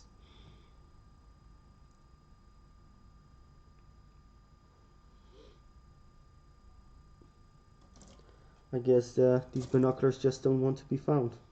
Oh, there it is. Oh, there we go. Last frame. Yeah, of course. Alright. So once again, clean up this piece. So honestly, on these models, there's barely any mold lines. You will see that with a lot of newer models, especially from like the Games Workshop range or Legion as well. There's just barely any mold lines left on these modern models. Yeah. So just have to clean up the pieces where I, you know, clipped it off from the sprue. There we go. And now we got both arms. So now once again, I'm going to dry fit these pieces to see if they, you know, fit in there as well and if they look nice. Oh. Alright. Alright, so this is why dry fitting is really nice. Because I'm dry fitting this piece here on my sergeant, and I do really like this pose because this is basically the arm from this model, which I'm going to show you guys. So we have this one over here, which I think is a really cool pose. You know, there's a guy with a grenade in his hands and he's using one of his arms to, you know, shoot his other targets. But on this body, it just looks a little bit weird to me. Because he's just like a very stiff robot shooting in front of him, which is very, you know, thematic for a robot, but I want to make him a little bit more dynamic. So this body is probably not going to work with this arm set. So what I want to do is I'm going to look up in my manual this body, which I used for this guy. So once again, I'm going to pick my manual. And then we can see here which bits has been used. So I'm going to look up that body and, you know, put those pieces together. So I'm looking for D1 and D2 and try it on that body and see if that works. And this is the reason why you always want to dry fit, because if I would already have, you know, put down some glue in there, it would have been a really, you know, really big mess, yeah. Alright, so let's clean up these bits. Yeah, so if some people talking about the glues as well, Evan says a piece of brass rod or wire with the diameter of the inside of the needle works like a charm. Exactly, it's the same thing as we are using, but we just found out that those strips from your garbage bags is actually the right size, so that's why we're using that, because we just have those lying around everywhere. And Sander Bruin says, I stick to the brush type glues. Yeah, you also have certain glues with brushes. what's important to know is if you have a glue with a brush on it, make sure that when you're applying your glue with your brush on your miniature, that the miniature is completely dry. So no wet paint, or maybe you've been blowing your miniature to blow off excess residue from cleaning the mold lines, and there might be a little bit of spit or something on your model, and if you use your brush, it will get to your brush, and the super glue starts working inside of the brush of the glue. So those with brushes are really, really nice, but just be careful with not getting any residue, plastic or water or paint inside the brush, because then your entire pot is ruined.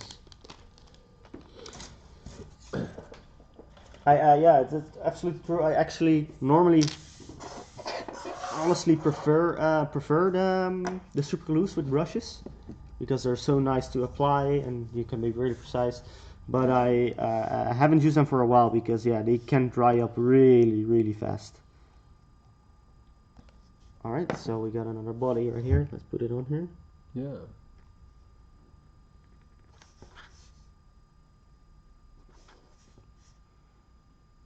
Alright. So I have to dry that for a moment before I'm going to dry fit because it's still wet. So I'm gonna look up for some other bits that I will need. Or maybe you can show a little bit of the base, because we have a couple of minutes left on this this segment. Maybe you can show what you do with the base. Yeah, alright. So for the base, what I used was so let me get a model that I finished. So for example, we got this BX over here. So as you can see, it's just like very generic base, but it also has a few extra bits on there.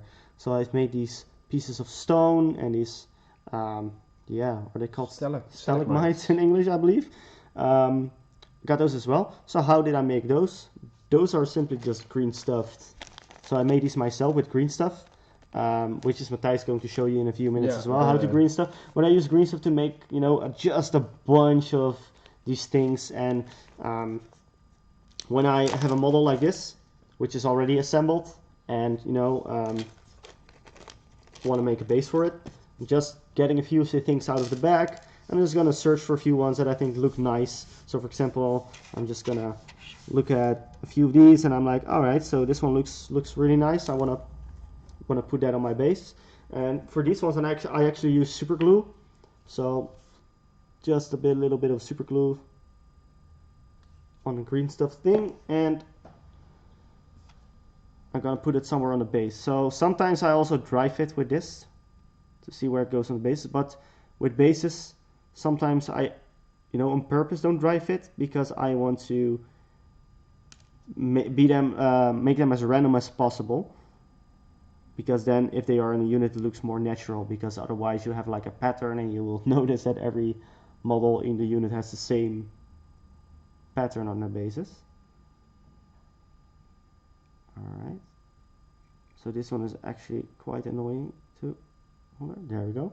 So then I'll let this dry, and once this is dry, I'll actually grab another one. And what I really like, what this things is like, what I did over here with this guy, is put multiple of them next to each other. So that looks really cool, right?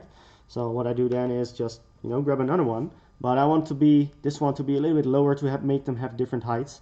So just take this piece, take my hobby knife, and cut up a little piece over here to make them a little bit lower than the other one.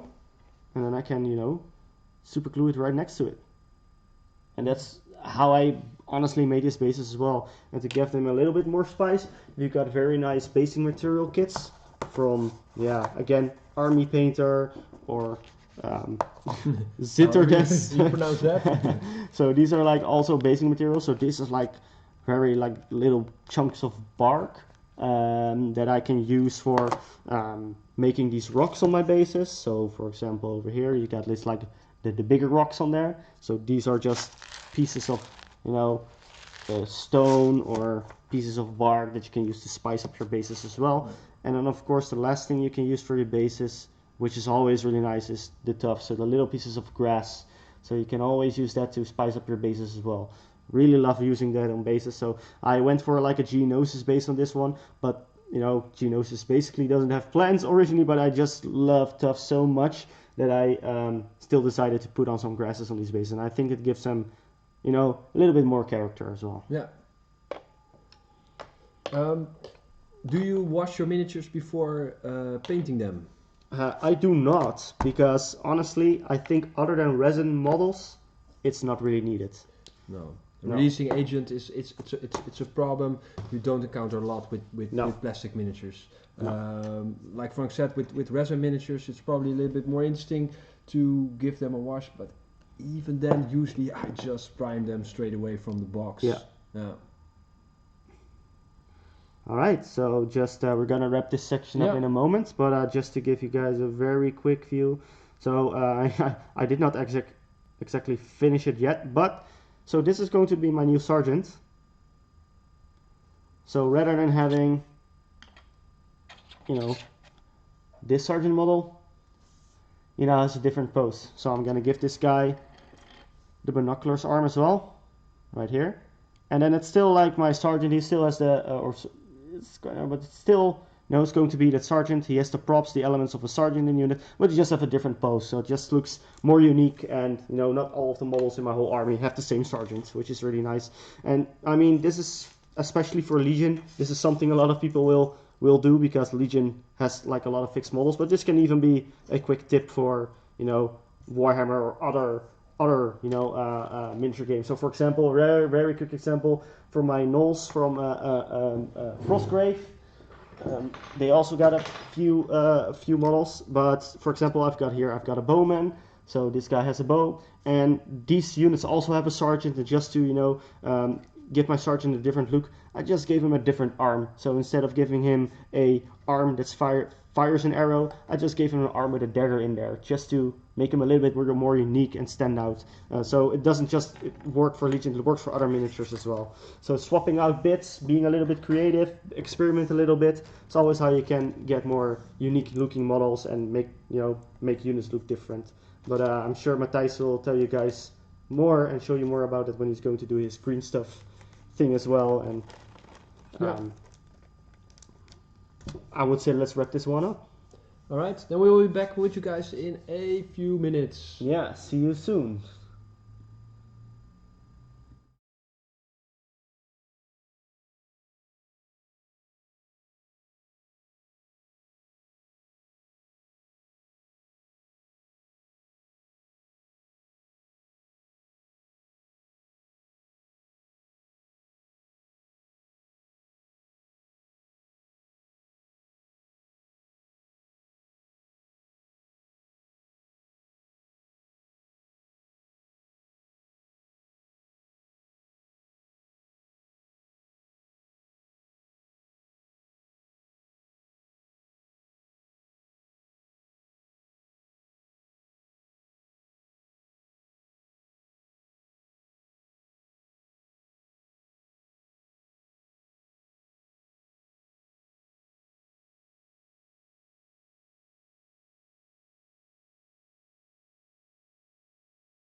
Hey, welcome back, guys. So in this this part of the stream, I want to talk a little bit about weathering. I'm currently working on a couple of projects, like you saw in my Curvus Cabal, but for Legion, I'm working on a Mandalorian army, and specifically a Mandalorian army that has been taken over by Darth Maul, or some people call it a Maldalorian army. So this is the way the army looks, and these miniatures, there are no official miniatures for it, so I'm using Clan Ren miniatures and Empire miniatures and all mesh them up together. Now Frank told already a little bit about of cutting up miniatures and doing different bits to glue them together.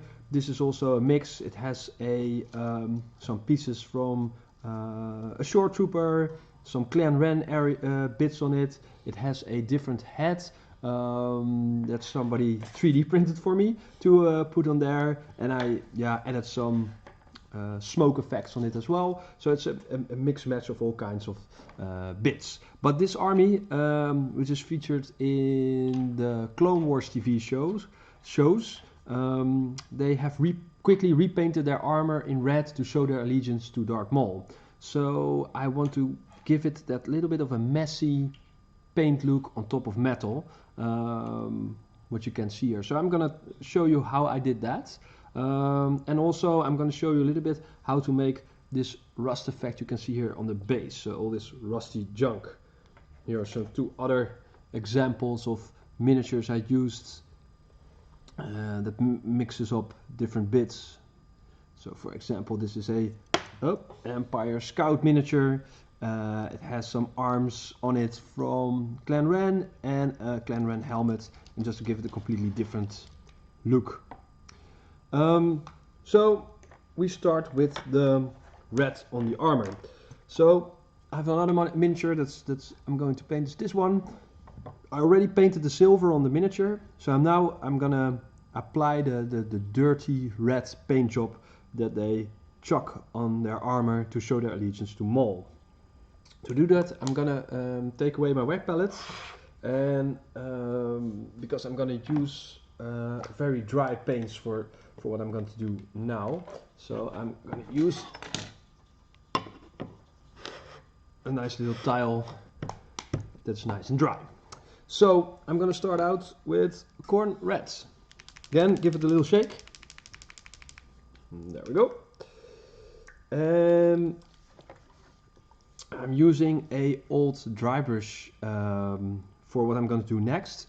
This technique, what I'm going to using, is really bad for your brushes. So don't use your nicest, most expensive brush, because it's going to get a little bit worn out of brush. So this is actually quite abusive for your brush. So I'm going to take a little bit of red. Let me see for the stream how I can best. So here. Wipe off some of the paint so there's not too much on there.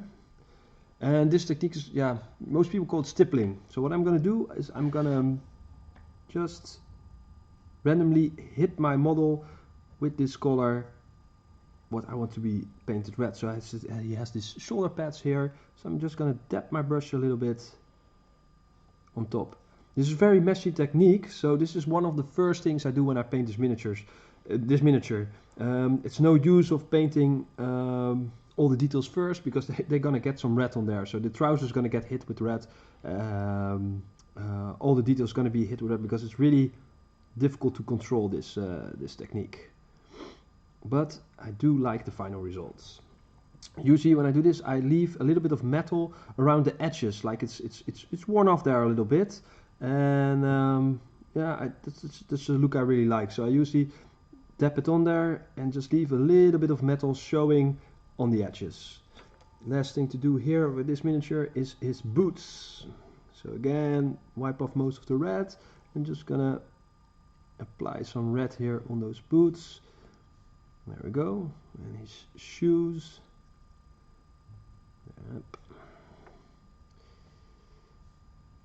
Yeah, and this is one of the things I like most about this hobby, is converting miniatures, doing a cool different theme or stuff like that. It's just, I think, the most fun of this hobby. Just use your creativity and imagination to make something different.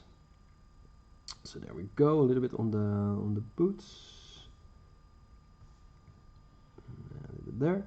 So that's the first layer of red. I went for quite a bright red because I want to see it really clearly on the table. Just gonna clean out my brush. There we go. And make sure it's nice and dry. So, next up, Mephiston reds. I use for this technique quite some layers. I think I used 4 different colors of red to get to this red color. But you can, if you think that's too much steps, you can do it like with 1 or 2 steps as well. You can do like start with Mephiston red instead of corn red and start there. There we go.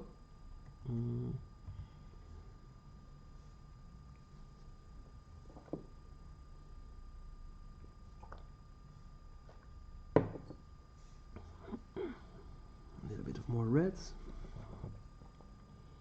There we go. And it doesn't matter if you hit areas that haven't been painted yet, because you can repaint them in any other color.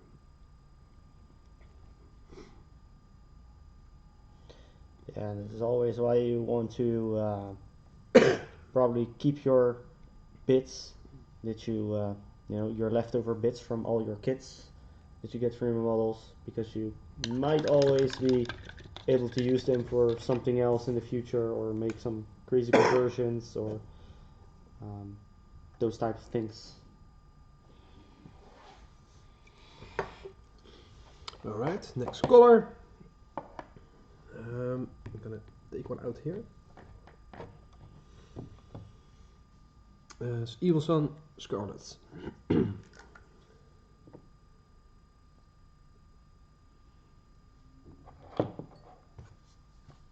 there we go. Make sure it's really dry.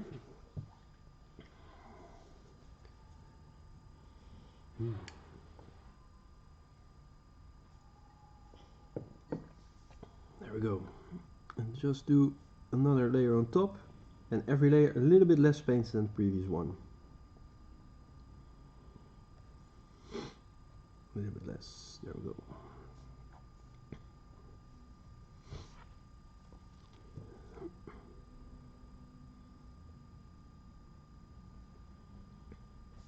So there we go.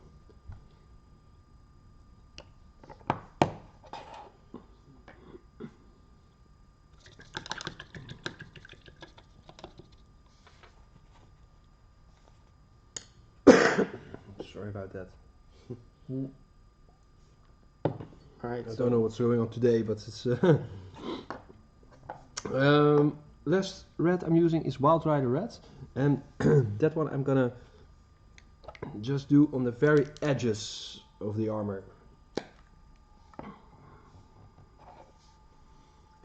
So there we go.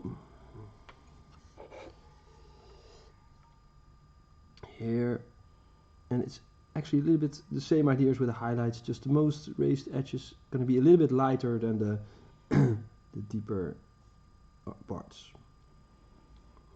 There we go.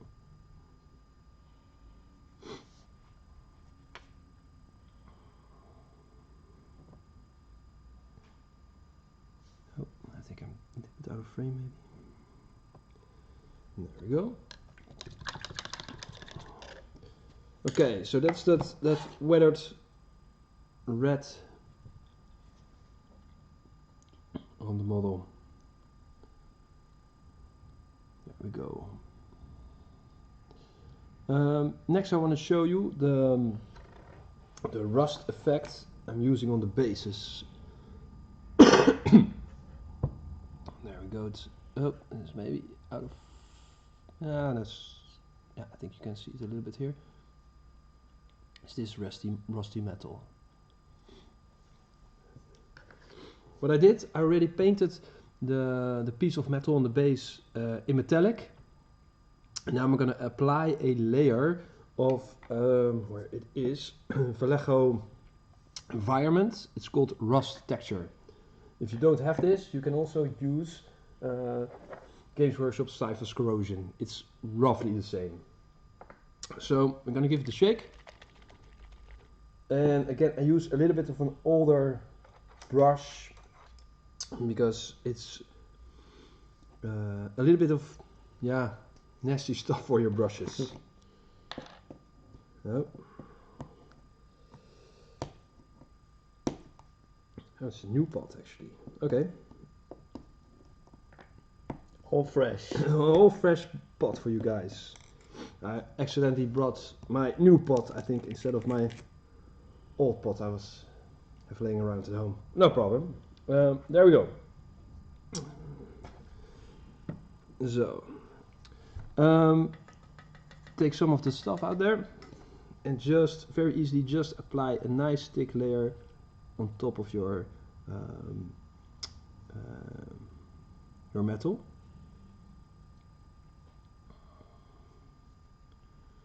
I'm gonna give it another shake because it's not completely shaken well.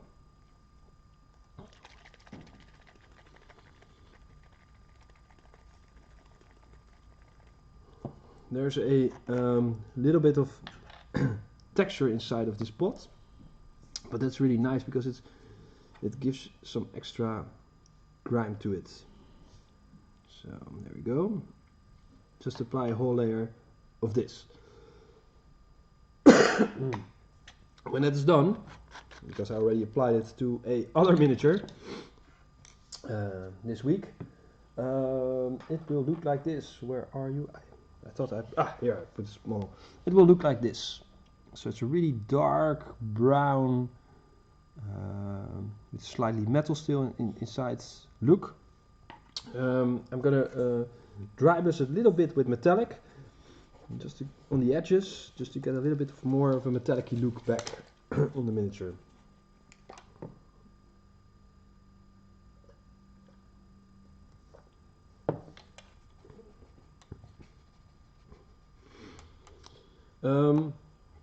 Using lead belcher for that.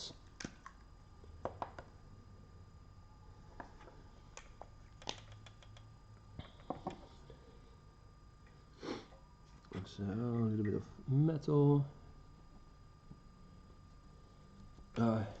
Evan is saying where he is at with the Clone Wars TV show. It's so amazing. I just love everything with the Mandalorians in that show. Oh man, it's just so much cool stuff coming up. All right, we give this a little bit of a dry brush over here, just to get a little bit of the metallic-y effect back. So there we go. This is not completely rusty enough because rust sometimes is a little bit orangey. So I want to get a little bit of orange in there. To do that, I'm going to use Ryza Rust. Ryza Rust is actually a dry paint, but I usually use it in a completely different way. What I usually do is I grab a little bit of the Ryza Rust, like this, and mix it with some water to make, yeah, a wash or a glaze, whatever you want to call it, like so. And then I'm gonna paint that in the recesses of the area, so where the rust would be forming, like here. I think here would be some rust.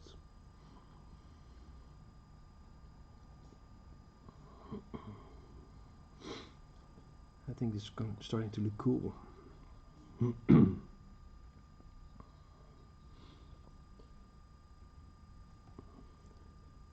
There we go.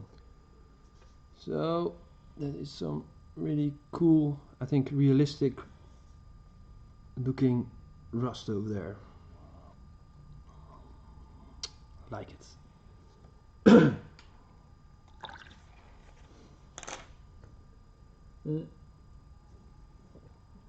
There are different types of weathering that you have. So, for example, going back to my Corvus Cabal miniatures,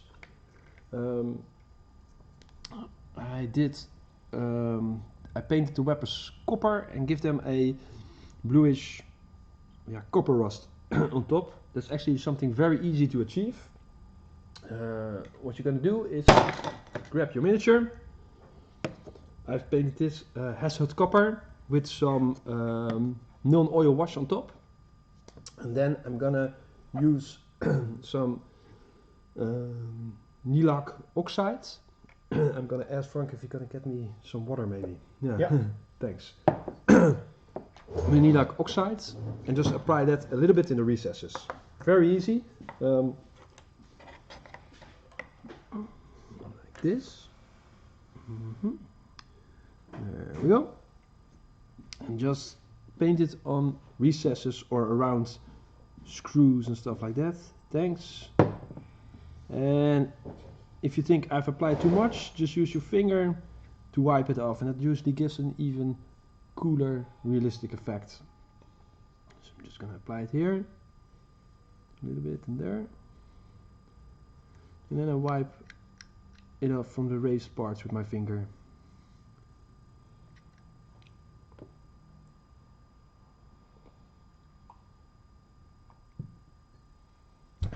So that's a very easy way to get these copper weathering effects.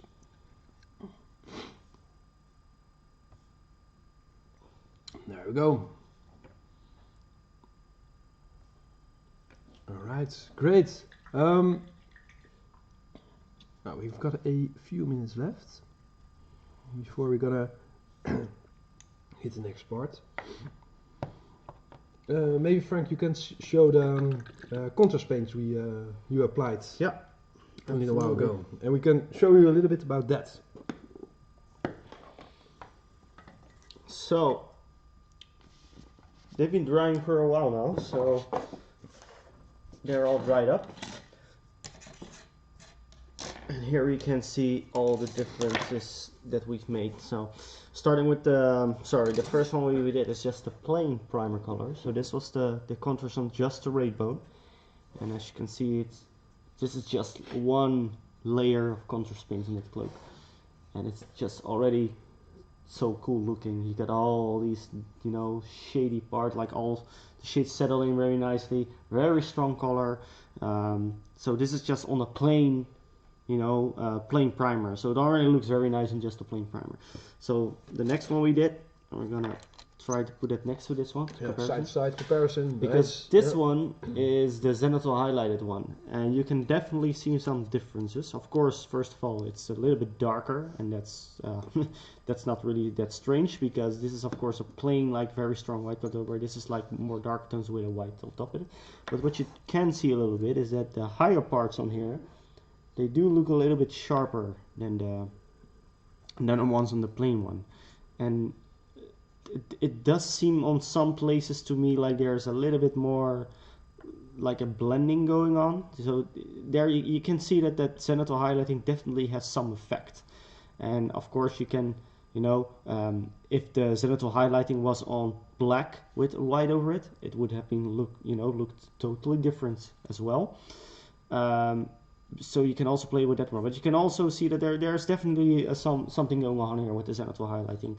So it definitely has some more, like this one is very strong, like a single strong color, which is also a very cool look, but this one probably looks a little bit more realistic maybe as well. Yeah, so, darkest area get more dark, and the higher areas are a little bit lighter. Yeah, so that's definitely really something cool as well. And then we have this one we did as a bonus, but also a really nice one to look as well. This is contrast over metallic, and how cool does that look?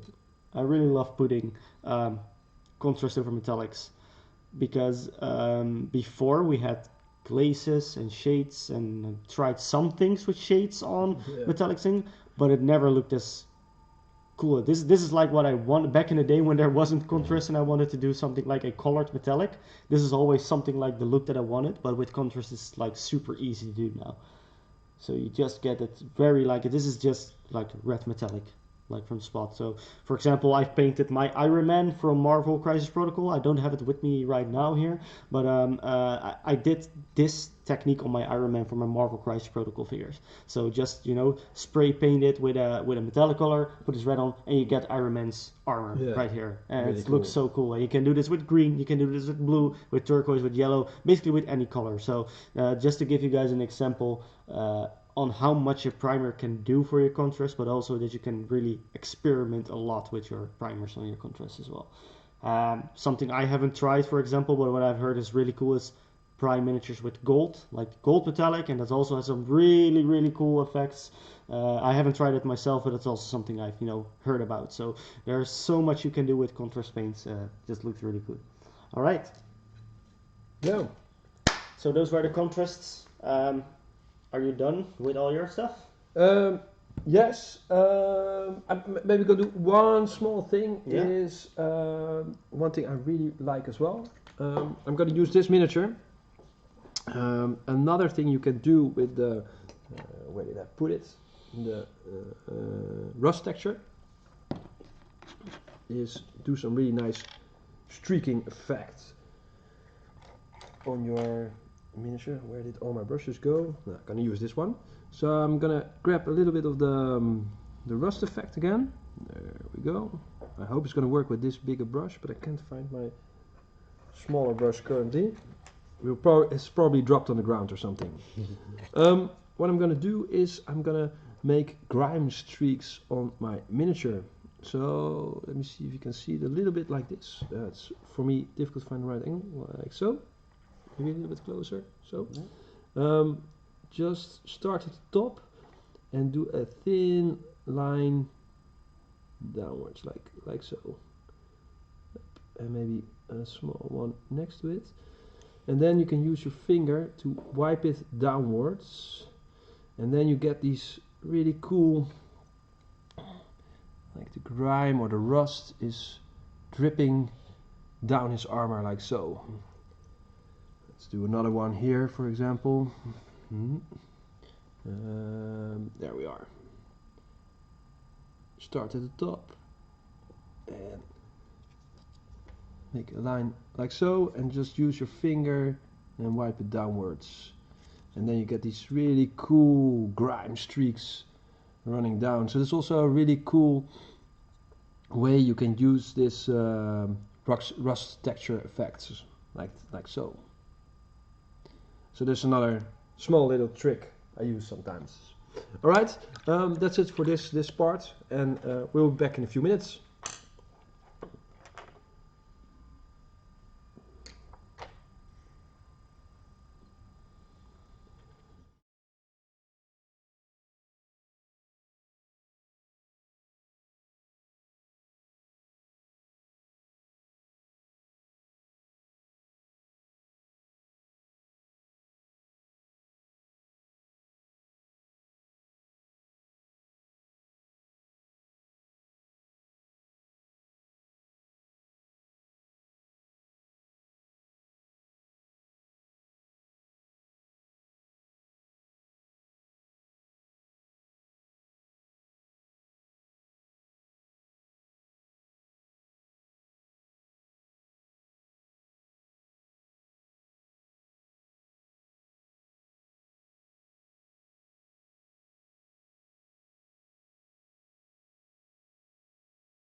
All right, so we're back again. And we're going to talk now about the next section, which is one that's probably going to be a lot more talking rather than actually showing and painting, but it's still, I think, a very interesting topic to help some, people out with getting inspired on um, one of the biggest things hobbyists always tell themselves, like, how do you find a new color scheme.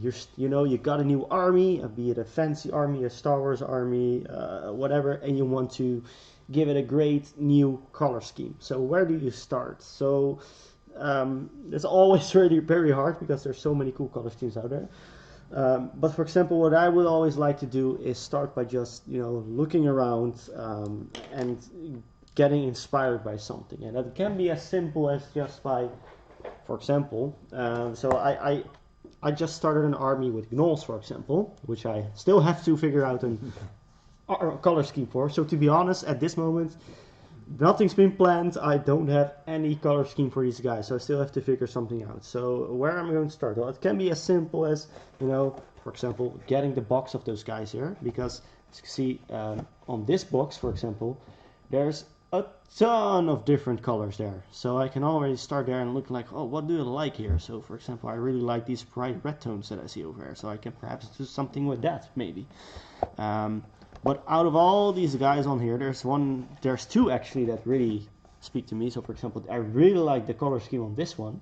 So as you can see, it's like a very dark brown reddish with blue and like a greenish, clothing tones. And then we have this guy all the way on this side over here, which is like, again, those bright reds, which I really like, with like a dark black undercloths on there, and also a little bit bright colors. So already from just this picture, I'm getting really inspired on some color schemes.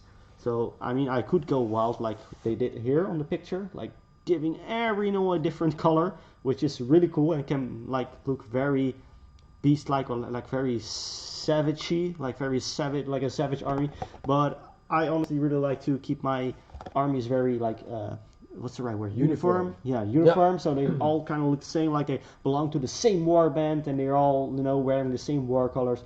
And also, it is quite easier for yourself to settle down on a color scheme, because if you're gonna give all these guys, like on this box, different colors, which is really cool if you're going to play a skirmish game and you only need maybe like 8 figures, but I'm probably gonna paint up like 40 of these guys. So to give them all 40 like different clothes and schemes, that's a little bit crazy. The other thing you can do is, of course, look on the internet. You're going to look for things like, maybe, for example, I'm painting gnolls, so I could start by looking up for gnolls, or maybe, I'll search on the internet for knight armors, and then I can look at all different like knights armors and see different colors, different houses, and get inspired by that as well. What I did one time, for example, it's too bad I don't have anything to show you guys that right here now, but I remember for 40k, for example, that I've painted a Tau army in like very dark gray and orangey colors, and that one was actually inspired by the game Half-Life. Not that there's anything in that game that has like armored dudes with orange armors, or but the logo has like this very dark gray, or everything in the game, like all the logos is a lot of orange, a lot of dark grays, and that sort of like inspired me to do something with those colors. So even something as simple as like a video game logo can inspire you to get some cool colors together. Or watching movies, those kind of things. You can also you can look up very cool things, and sometimes you also have to decide, like, do you want to go for a dark looking army, for a bright looking army. These are all things that I always try to consider when I'm making an army. For Star Wars, for example, for me it's very important, or not, no, well, I don't serve importance right, but what I really like about painting Star Wars miniatures is to make them as much canon as possible to the movies. So for example, I really like to paint my B1s like, showed you before, like the actual B1s that we've seen in the movies, like the very sandish Geonosian colors. But Matthijs, on the other hand, you really go really wild with your whole army, right? You just, you get inspired by different clans, different colors. Your clone troopers, for example, are all dark red army, so we all know honestly know our clone troopers as, of course, the white armored, troopers with sometimes markings like yellow markings or red markings or green markings. But Matthijs, for example, you painted your whole clone army with dark red colors, which he's going to show you guys in a moment here. Yeah, so see here, it's a big one. It's a tank. I went for a dark red color, and this color scheme is actually one inspired by a Space Marine army, which I really enjoyed. Was the Flash Terrors, so I used that technique and applied that to the clones. And for example, the Corvus Cabal miniatures I was painting. I just really wanted to use the Aramon blue color. I just really love that color, and I just want to do an army with that color. So I was thinking, okay, how can I do something with this color? So I went for the Aramon blue, which is a nice cold color. So I thought, okay, I'm gonna do a winter base, and so slowly a team emerges. So I use a lot of blue colors on the tattoos on them. I also use like a dark blue, so everything has like a little bit of a blue hue to it. The vertigo on the copper, a little bit of blue in there, so that sort of the team is blue in this army. Yeah, and so for more something for more experienced painters or people who already made multiple armies, what really helps for me as well is if I know, okay, so I'm gonna, for example, let's say I want to give this null here a sandish or bonish kind of color. I've painted so many armies, so many models that I already know a few like bone schemes that I did before, so you can use that same scheme to apply on the skin here. And that way you can also look at your older armies to get some inspiration on what colors you really like, oh, I remember I painted this army and this looked really cool. Because I can imagine maybe, Matthijs, your stippling technique that you used on your Mandalorians, for example. I remember that you ever did that on your orcs for 40k. Yeah. That's where it started. So I can imagine that you maybe thought back about those orcs, or you saw those orcs again and you were like, oh, that is a really cool looking weathering technique. I can also use it on my Mandalorians. But instead of doing yellow, because I remember you did them yellow, I believe, you now did red, because it also works with red. So that's also a way you can use older painted things to inspire yourself again and make something new out of it and something cool again. It's a little bit the same with some songs. They sometimes use the same same chords in a song, but just different tempo, and it sounds like a whole different song. So it's the same with your armies when you make your armies, using same techniques, same color schemes, but maybe instead of that time you did it with red, you're now going to do it with blue, etc. So those are some tips, techniques that I can tell you guys, or that how I get inspired by getting new color schemes. But for example, for these guys, I think I will definitely go like I showed you guys before. This one over here, I really love this color scheme here. So how do you start from there? So you're just gonna look at the colors that you see and try and look. Okay, so look that, and you can look at your colors here. So sorry, I'm gonna grab it again. So you can see this is like a very it's almost like a purplish, like red purplish kind of color. So now I can look at the colors that I have, for example, and see if I can figure something out that matches that color that I really like. So I'm gonna start by browsing through my paint library and see if I can find something that okay, that looks really cool. So for this might be a little bit bright, but I'm just gonna compare some things here. So this is like a very purple color, which is more very more bright and purple than over here. But we also have to consider sometimes that we're going to use shades and weathering techniques that make things darker. So sometimes you can just just collect some paints and see how it goes. So I'm just gonna go very quickly through some paints in my box here to these have like more grayish hue to it. I think that would be really cool. That, and sometimes you just have to go really really weird and really out of the box. So it doesn't really have to be a perfect match, because that's sometimes how you can get inspired on new things by just you find a color that's like, okay, maybe this is a little bit close, and then it's a very different color maybe, but you like it, and then maybe you know start on something new. So for example, so just for let's talk again about this very dark what's again like grayish purplish color here. So I've got these colors right here.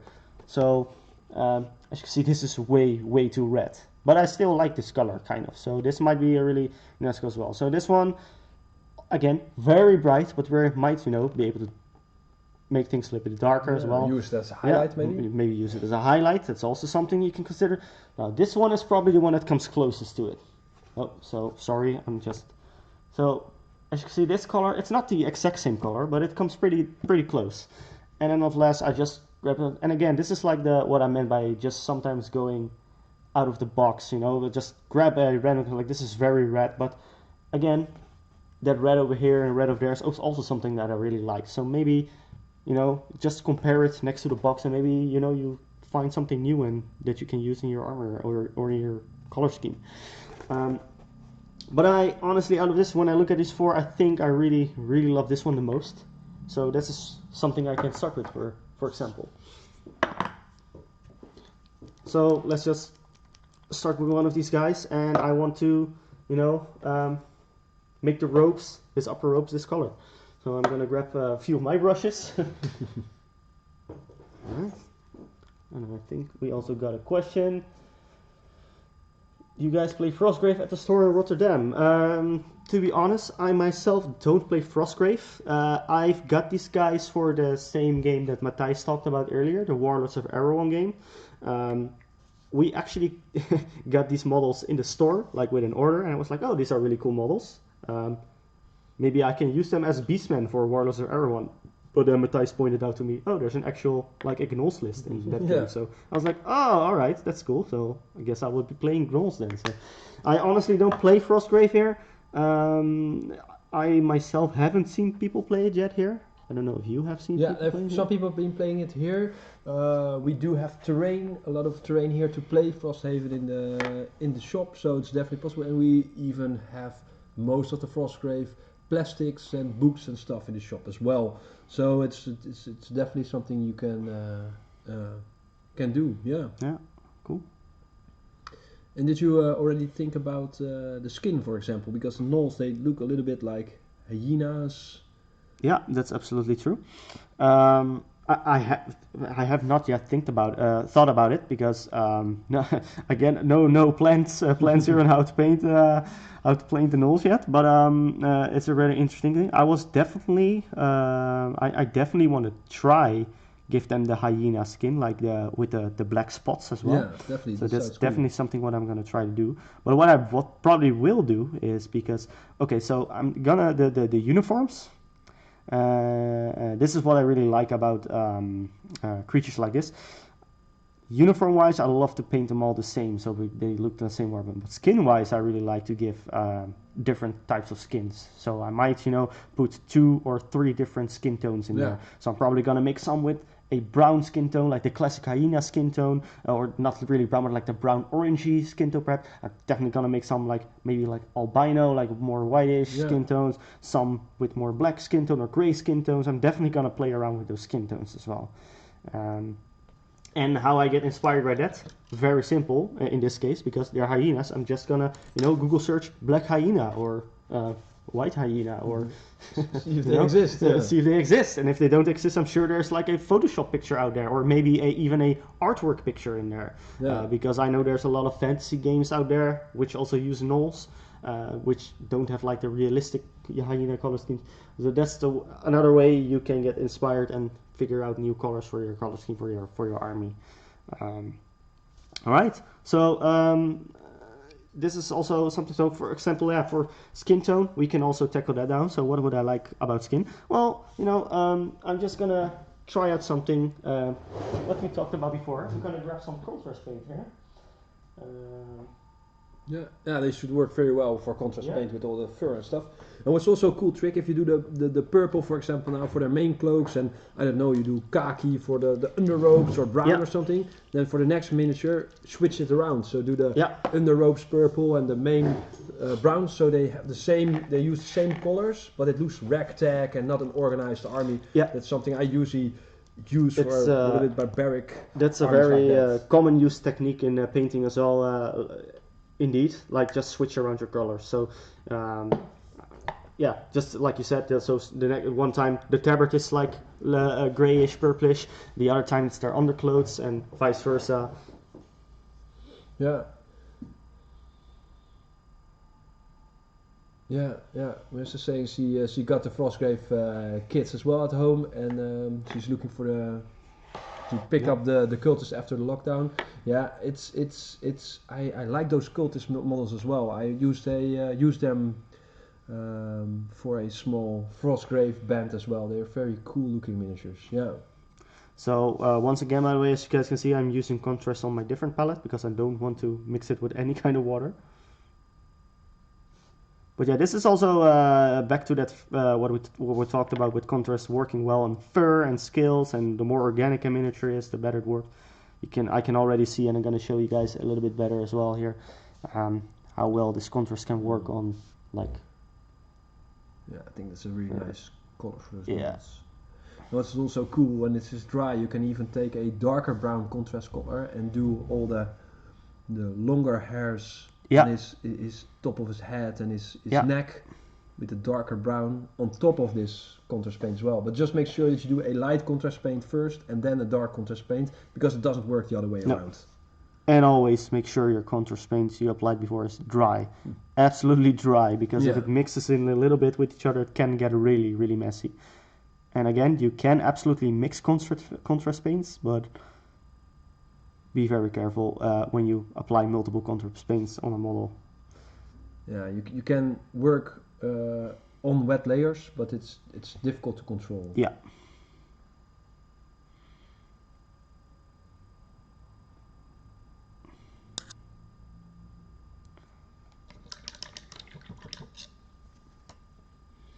Alright, so just on the head now. He also got some arm skirt, but as you can see, contrast paints can be really nice on like organic and models with skin as well. Yeah, definitely. You already can see, like, just on this, and for this is just a camera, of course, it's different than in real life, but you can already see all those details from his face pop out. You know, you can see his eye sockets, you can see the fur. It's really nice. And this is also, again, so a great way that you can use contrast. You can combine contrast with normal paints, because I'm using normal paints for the clothes, using contrast paints for the fur, and I'm actually now this is actually really cool. I just got inspired by just painting, because I'm like, okay, this contrast paints worked really well on this model. Oh, I'm also gonna grab some contrast paint for the shield over here to make it even more easier, because otherwise I would have used normal paints and, you know, shade as well, but I can also do that with a contrast paint as well.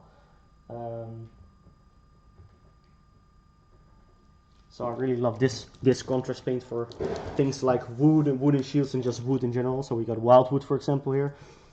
We're gonna use that for the shield.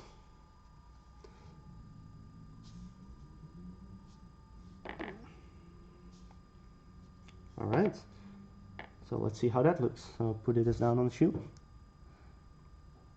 And so when you're figuring out a new armor or a new color scheme for your army, what I'm doing now is always what I do is just paint one model first, try things out, and once you like, okay, this is it, this is cool, I'm gonna do this, then you can start batch painting,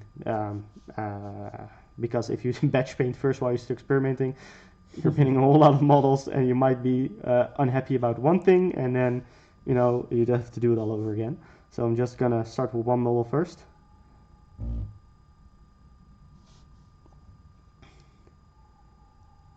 And see how this turns out. So yeah, I really want to go for like a very dark themed army, I decided. So they're very probably gonna make some winter bases as well. So see, just as some doing things. I haven't decided anything yet, but just as I'm now working through my model, I'm getting all these things in my head, like, oh yeah, this is really cool. Starting very cold, dark colors. I definitely want to make a winter themed army out of this. Yeah. And that's something I wasn't planning on at first, for example. So that's something that we can really help by just doing things, and you can figure things out.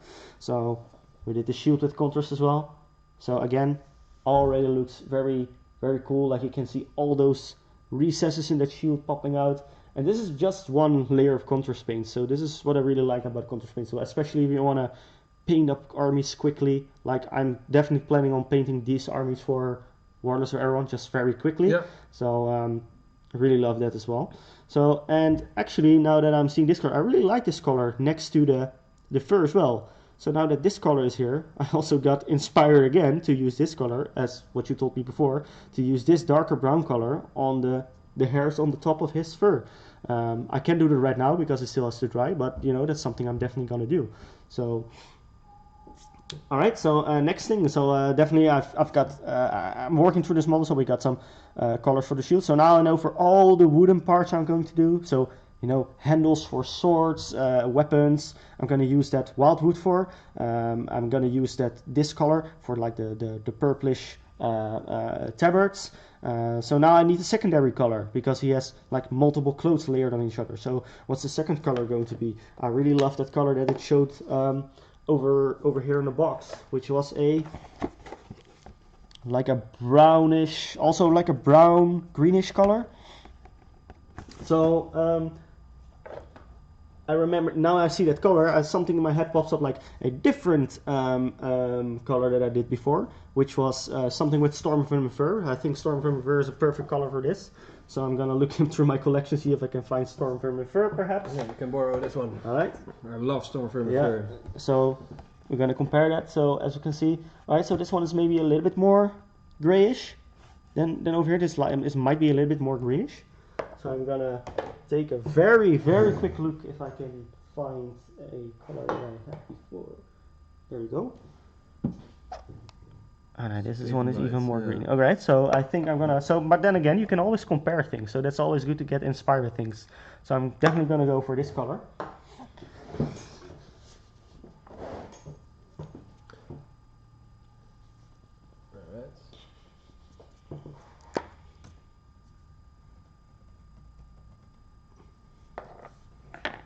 So time to get down that secondary color.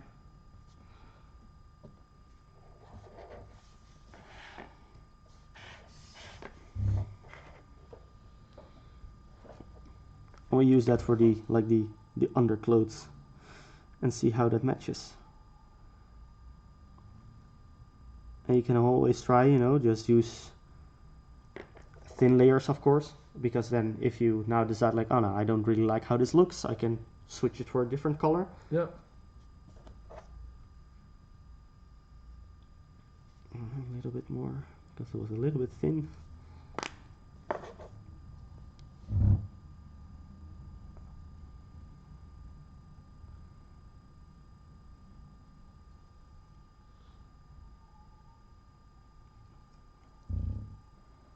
Alright, and that way, you know, you're just figuring out if you like the colors that you're using or not.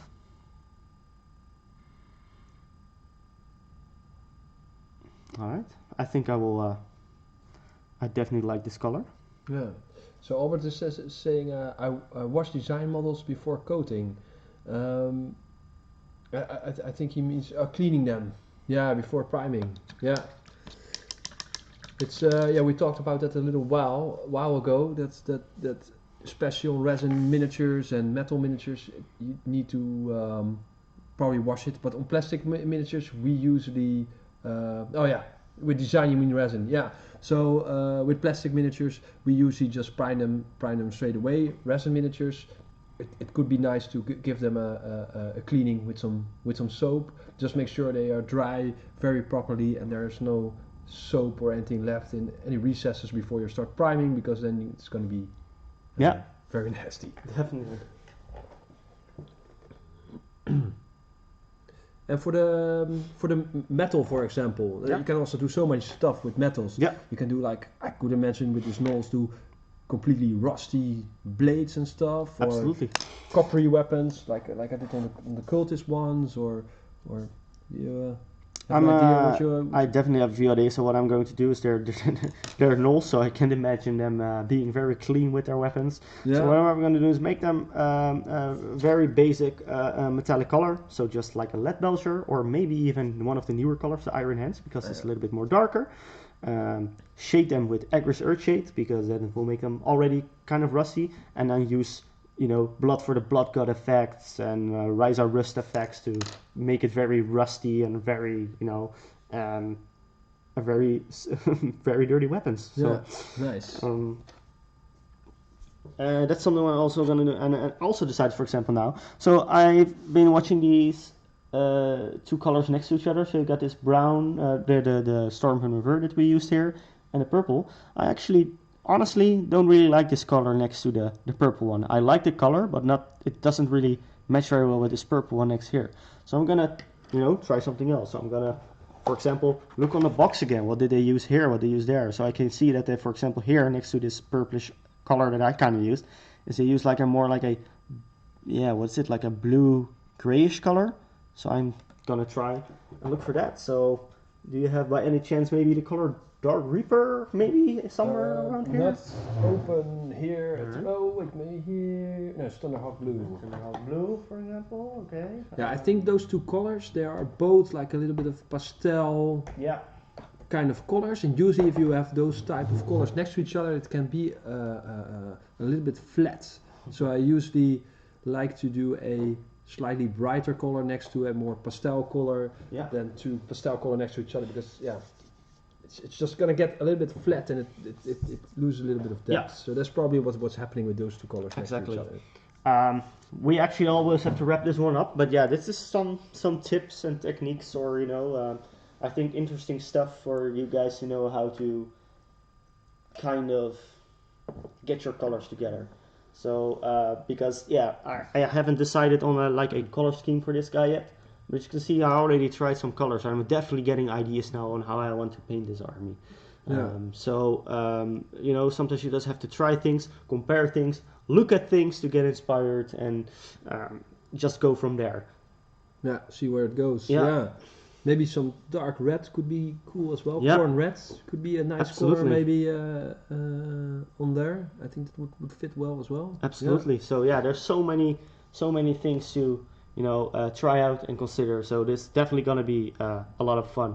And again, use one figure first. Try things out.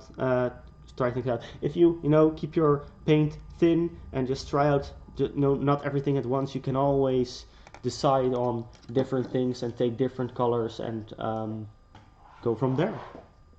So this was the part about getting new color schemes, getting inspired by new colors and how to get new color schemes. These are definitely some tips I would give you to get started. Alright, so we're gonna get ready for the next section, which is... The last section, we're gonna do some green stuffing. So we're gonna talk about the basics of green stuffing, but also on how to easily sculpt a cloak. So we will be back with that in a few minutes. We probably will have a few minutes left after that to answer some questions. So if you guys have any questions or wanna know or see something, just put it down in the chat and we might be able to get to that as well. So we're gonna take a little break and we will be back with you guys in a few minutes. Yeah, see you soon.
Hi, welcome back. So we're going to talk a little bit about green stuffing.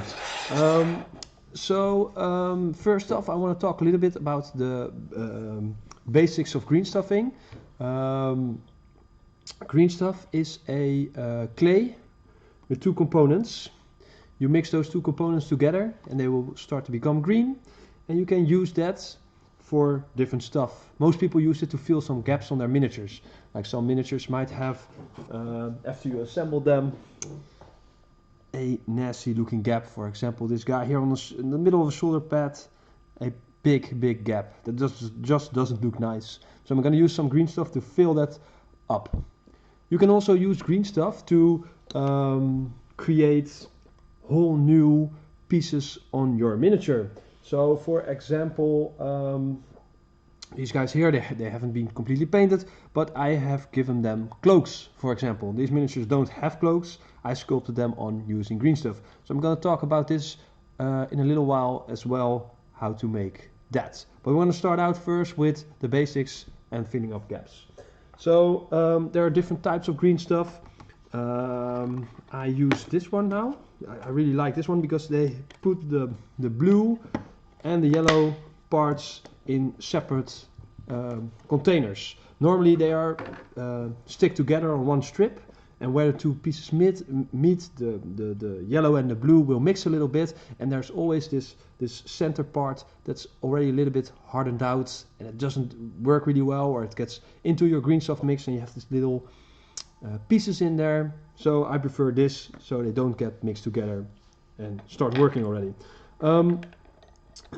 Next up, so I've got some green stuff, is some sculpting tools. There are hundreds of different shapes of sculpting tools out there. I personally use mostly only two, that are these two. And they are quite simple. They have one sharp side on one side. This one is almost like a knife. This one is a little bit more blunt. I use that for cutting off pieces of green stuff. And on the back side there is a rounded tip that I can use to shape my green stuff. And this one, on this side, has a smaller rounded tip to shape the green stuff. So this is what the tools I use the most. The third tool I've laying around is this one. This is also a really fun little tool. It's just a piece of rubber. Instead of it looks like a brush, but instead of hairs, it has a piece of rubber on the end. And I can use this to smooth out my green stuff. So that's the three tools I use the most when working with green stuff. So to fill the gap, I need some green stuff. So I'm gonna use my knife and just gonna cut off a piece of blue and a piece of yellow. So start out with the blue. Make sure your tools are wet because green stuff is sticky and you don't want it to stick to your tool because then you cannot use. Yeah, I already noticed here that it's already starting to stick here on my tile. Oh man, there you see what's happened. So that's why you want to use a wet piece of tool. So there we go. I'm gonna cut off some extra for the cloaks I'm gonna do later on. So just a little bit like this. Wrap this up again because, like you guys saw, it sticks to everything. It's super sticky. So put this in the box. Do the same thing with yellow. Let's find the start of the plastic here. Make sure tool is wet and there are no pieces of the other color on your tool. Sometimes it just sticks a little bit, so make sure all the excess stuff is off your tool, and just cut off a nice piece of yellow. I use quite an amount of green stuff right now because I'm going to use it for the cloaks as well. So I'd rather have too much green stuff right now than too little, because if I'm halfway through the tutorial and I'm running out of green stuff, we have to mix it again, and you have to guys have to wait for that, so that might be annoying. So now I've got the two pieces and I start mixing them together. Same thing, make sure your fingers are a little bit wet because you don't want it to stick too much to your fingers. So I'm gonna start mixing it together. Usually people use the same amount of yellow and blue, but you can do different amounts of both. It doesn't really matter, but it does give different properties to your green stuff. So if you do more blue than yellow, your green stuff will become darker and also more stiff. This is nice for sculpting the cloaks because they don't warp too much. But if you want to fill gaps, I usually rather take a little bit more yellow, so it's a little bit softer and easier to shape. But because I'm going to use it for the cloaks as well, I decided to a little bit more blue now than yellow. But normally for the gaps, I would do it the other way around, slightly more yellow than blue. There we go. There we go. So I just need a really, really small amount of green stuff for that gap filling. So this is more than enough for the gap. I'm gonna roll it around a little bit so I have a small thin piece of green stuff like this. Put it on top of the shoulder pad like so. And now I use the back side of my sculpting tool to shape it a little bit. So I'm just gonna press it into the gap like so. Yep. And try to move as much of the excess green stuff, remove that from the model. There we go. This is just too much. Let's get it off there. Up. And just move the flat of your sculpting tool over the shoulder pad so it's comes nice, smooths out nice and evenly. There we go.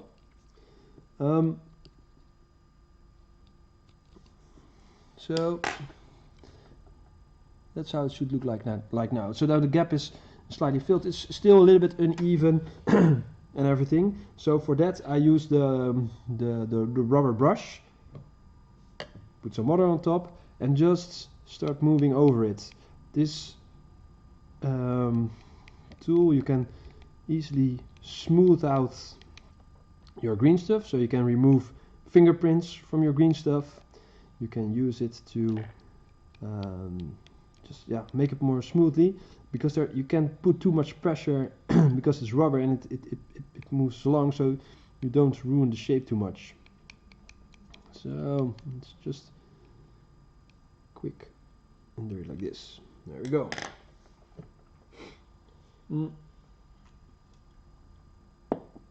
So there you have it. The gap has been filled with green stuff and smoothed out with the, I don't know the exact name of this tool, the rubber shaper. I got it at an art supply shop. It's really really nice. I don't exactly how they call it, but I think if you go to an art supply shop and ask for a brush with a piece of rubber on the end instead of hairs to shape clay, they will probably know what you mean. They won't laugh at you. They won't laugh at you. They won't make fun of you, I hope. But they will probably know what you mean. And it's just an amazing tool for green stuff, because it's the most easy way to smooth out all your green stuff work. So there was a really big game changer for me and my green stuff work. Was this little tool. A clay shaper. Emil says it's called a clay shaper. Alright, so it's called a clay shaper. Now, the more you know. So, that is the most commonly used way of using green stuff, is just filling those gaps, and for most people this is enough. But it's also fun to do some more with green stuff. On our YouTube channel I also did a green stuff tutorial like a half year ago or something about like using green stuff on your bases to make the ruins on your bases. You can check that one out as well. But now I'm going to do some cloaks. So I'm going to put this model away and we're going to start doing some cloaks. The first thing I'm going to need is 2 pieces of plastic. So I'm using these plastic baggies, which a lot of the board games and the fancy flight miniature games, they come with all these plastic bags. They're perfect for that. This is where I'm gonna work on. I take my piece of green stuff and make it nice and flat, because this needs to be the cloak. Then I'm gonna put some this is Vaseline or how you call it, lip balm, and put some on the plastic. This makes sure that it won't stick to the plastic, the green stuff. So just gonna take a little bit of lip balm and just, you can also, like I said, use Vaseline or something like that. Just make sure that it won't stick to the plastic. Do it on the other piece of plastic as well. Slightly out of camera, but it's on another piece of plastic. Because otherwise you've sculpted a nice looking cloak and then it's stuck to the plastic, and yeah, then you cannot use it anymore. Make sure you clean your hands a little bit. Use like a piece of paper or something, because otherwise your hands get so greasy and you have a difficult time to applying it to your model again. So I put my piece of plastic on the green stuff on the plastic. Take the other piece of plastic, put this on top, and now I can push it a little bit more to flatten it out. So just use your finger. If you have a pin roller, you can use a pin roller. I usually do it at home, but I've got to bring one with me. You can also use, if you have a round brush, use a round brush like this to roll out your green stuff like you would with a pin roller. So that's a nice flat piece of green stuff. Next thing I did, I made a little mold from a piece of paper that's gonna show my, this is the rough shape of the cloak I want to have. So I just drawed it out on a piece of paper and cut it out. Very easy. So roughly this is the shape. This is where the neck is going to be of my model, and always the bottom part of the cloaks need to be white and the top part from the necks needs to be thin. And you can just measure it out with your miniature to see if it's roughly the right size, like this. Okay, I put this on top of the plastic here. So now I'm going to use my sculpting tool again and gently press my sculpting tool in the green stuff around the mold I made, so I know where I need to cut the green stuff later on. So these are just some guidelines for me now. Take off the first layer of plastic, make sure the tool is wet, and now I have some guidelines where I need to cut my green stuff. So like so, up, and like so. If you can't remember, you can always put your mold on top, but this green stuff is a little bit wet and your paper gets ruined. You can also use like a thick piece of plastic card or something, cut it out in plastic card, and you can reuse it a little bit more easily. And I saw somebody once who did the other way around, took a piece of plastic card and cut out this part, and then you have a mold. You put a piece of plastic card on top and you can cut around it. It's a nice trick as well. So cut this line here and then around here. So that is the shape of the cloak. There we go.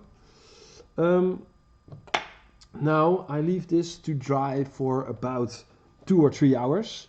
I'm not gonna let you guys wait for 3 hours until this is dry. I already did this. You're not? No, no.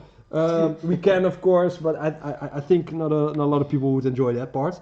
I already did one about an hour and a half ago, so I haven't let it dry long enough. So we have to improvise a little bit. Normally I would let it dry a little bit longer. So put this one aside, this piece of cloak, and grab the one I've prepared a little while ago. So this one has been drying for I think an hour and a half now.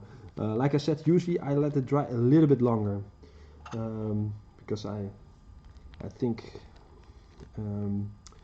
it's because it starts to hard out a little bit. Yeah. But you don't want it to be completely hardened out yet. You still want to shape it a little bit. So I'm gonna get this off of the plastic. There we go. Because I used the lip balm, it should come off pretty easily. there it goes. So there I've got my piece of cloak. Now I need to find my miniature where I wanted to apply it to. Okay. So here we go. This is the model I want to apply the cloak to. Make sure again, always keep your fingers a little bit wet. Grab that cloak and apply it in the neck of the miniature, like so. There you go. Grab my sculpting tool, use the rounded edge of the sculpting tool and just press it here in his neck to fix it. So it needs to have a point where it's stuck. So this is the basis. Now it's still loose, a little bit flat, but you can still manipulate the green stuff a little bit. Like I said, this is a little bit too early, so it will probably still fall back a little bit, but you can just by teasing it with your fingers and your sculpting tool, you can start shaping it. I always exaggerate the movement a little bit, make it a little bit over the top. It just works with miniatures. Most miniatures, everything is over the top. Their weapons are too big, their poses are too dynamic, but it just works because the miniatures are so tiny. You have to over exaggerate the movements to make sure what's going on the miniature from a big distance when they're on the table. So I always do it a little bit over the top. I'm just gonna shape it a little bit. So you just keep on moving it around and moving it, yeah, until you have a shape that you think, okay, this is something I'm happy with. Just move it around. So gonna put this one aside. I did one yesterday as well to prepare for this. So this one I did yesterday. Now it's all hardened out. Green stuff takes a long while to harden out. So like I said, that one has been drying for an hour and a half, and you can still shape it very, very well. After 2 or 3 hours, it's gonna get a little bit stiff, and it's a little bit harder to shape, but you can still shape it. So I usually, when I've applied the cloak like this, I'd usually let it dry for overnight, and then the next day start working on it again. So I give it like 24 hours to dry, just to make sure it's completely hardened out. When it's dry, I want to give the cloak a little bit more definition, because now it's still a little bit flat. Of course, you could prime your miniature now and leave it like this, and it would look fine. But if you look at this one over here, for example, I've added some extra lines and folds in the cloak just to give it a little bit more definition, mainly here in his neck, where usually it folds down a little bit. So to do that, I'm going to grab my green stuff again and just take some small pieces. There we go. And roll little sausages of green stuff like this. Oop. There we go. And I'm gonna lay down this one in his neck, like so. And I'm gonna use this piece of green stuff here just to make an extra fold in his neck. And again, I usually use the back of this sculpting tool to shape it. Make sure it's stuck properly, and just move it around. The nice thing about the green stuff is you have so much time before it hardens out. You can take hours shaping it, and it won't harden out. So yeah, you have so much time to shape it. So don't worry if it's the wrong shape. You can just remove the piece of green stuff and try it again, or keep on shaping it with your sculpting tool and keep on moving around until you're happy with the shape. So I think this is a nice little first extra fold in his neck, just to show the cloak hanging it around his neck a little bit. So there we go. So there's an extra fold I applied there. Maybe I think this area here is too smooth. Maybe there needs to be a fold here as well. Same thing, just need a little bit more green stuff, like so, and start rolling it around again until you have like this sort of a sausage. And now I'm going to make sure it's a little bit thicker on one side and thinner on the other side, like so, because the fold will probably be a little bit more heavy on the bottom part of the of the cloak. I'll just apply it there. Up again, apply it, and it starts out looking like it doesn't look well when you start out, but just move it around, shape it, and like I said, you can always remove it, so don't be afraid just to try it out. And that's the thing with green stuff, but also with conversions. Just try stuff out, and you can always change it or try it over and do it again. So this is a nice little extra fold there on the cloak. And again, this is going to be difficult to make a clean line here. So what I'm going to do is I'm going to grab my clay shaper, which I've learned today. This is called a clay shaper, and just move over the area where the green stuff meets the cloak, and just gently wipe over it, and it smooths out all the uneven parts, the fingerprints, stuff like that. And I can just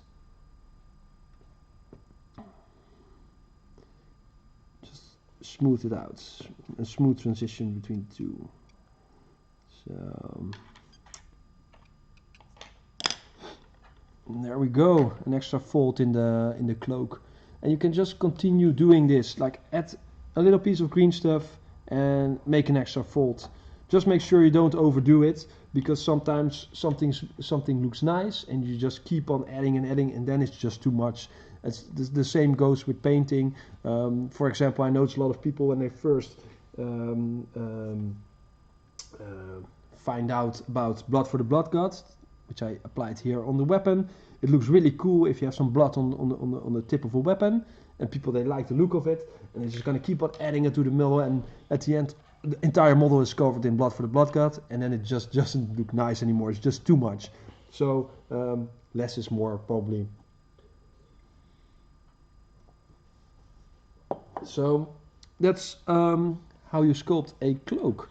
One thing which is important, if you use the Vaseline or the lip balsam, it is important to know that it will leave a little layer on top of your green stuff that is a little bit greasy. So it could be interesting to clean it a little bit before you keep on working with it.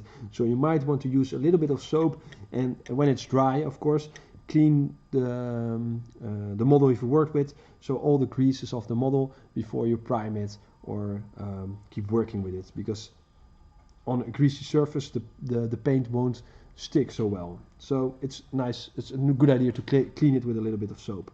So that's this. We have a few minutes left. If people have questions, let us know. We can talk about it. And in the meantime, maybe we can show you a little bit how Frank made the stalagmites for his bases with green stuff, because we have some green stuff here laying around. How we can make that, because it's actually super easy, but I think it looks so cool on his bases. I don't know if you want to show it, or go ahead. I think you're a little bit better with green stuff than I am. But yeah, it is quite easy, because even I can do it. And I am really am not very good with green stuff. So. Yeah, it's just as easy as taking a piece of green stuff, and I just keep on twisting it. It's so easy, but it gives a really nice look. Just keep on twisting it. You can choose where you want to twist it a little bit more or a little bit less, and of course you want to twist it into a point, and then you get this nice little texture in there. So this is of course a very long piece, but you can do a smaller piece as well. and just twist it around, and that will makes the texture. It's so super easy, but yeah, I think it's a great way to make cave bases or the geonosis bases that you've been doing, or maybe if you want to do a underwater kind of thing, that could be seashell like things or coral or anything, but it's so easy to make. It's just twisting your green stuff around into a point. Couldn't be more easy than that. So yeah, that's how you do that. I don't know if you have anything to add to this part of the green stuff. No. Okay. I think yeah, we're reaching the 4 o'clock. What we said we would be doing a stream until 4 o'clock. So I think we're gonna wrap this up a little bit. Yeah. So first off, everyone, thank you for watching us on our stream. If there's something you want to see in the future, we might be able to do a stream in 1 or 2 weeks and show you some stuff. You can also check our YouTube channel. There are more little tutorials on there on painting, working with green stuff, modeling, stuff like that. So yeah, like our Facebook channel, I would say, and our stream. And if you have any questions, let us know. Yeah. So I think that's it for today. So again, thank you all for watching us, and have a great day. Bye bye. Have a great day and see you next time. Bye bye.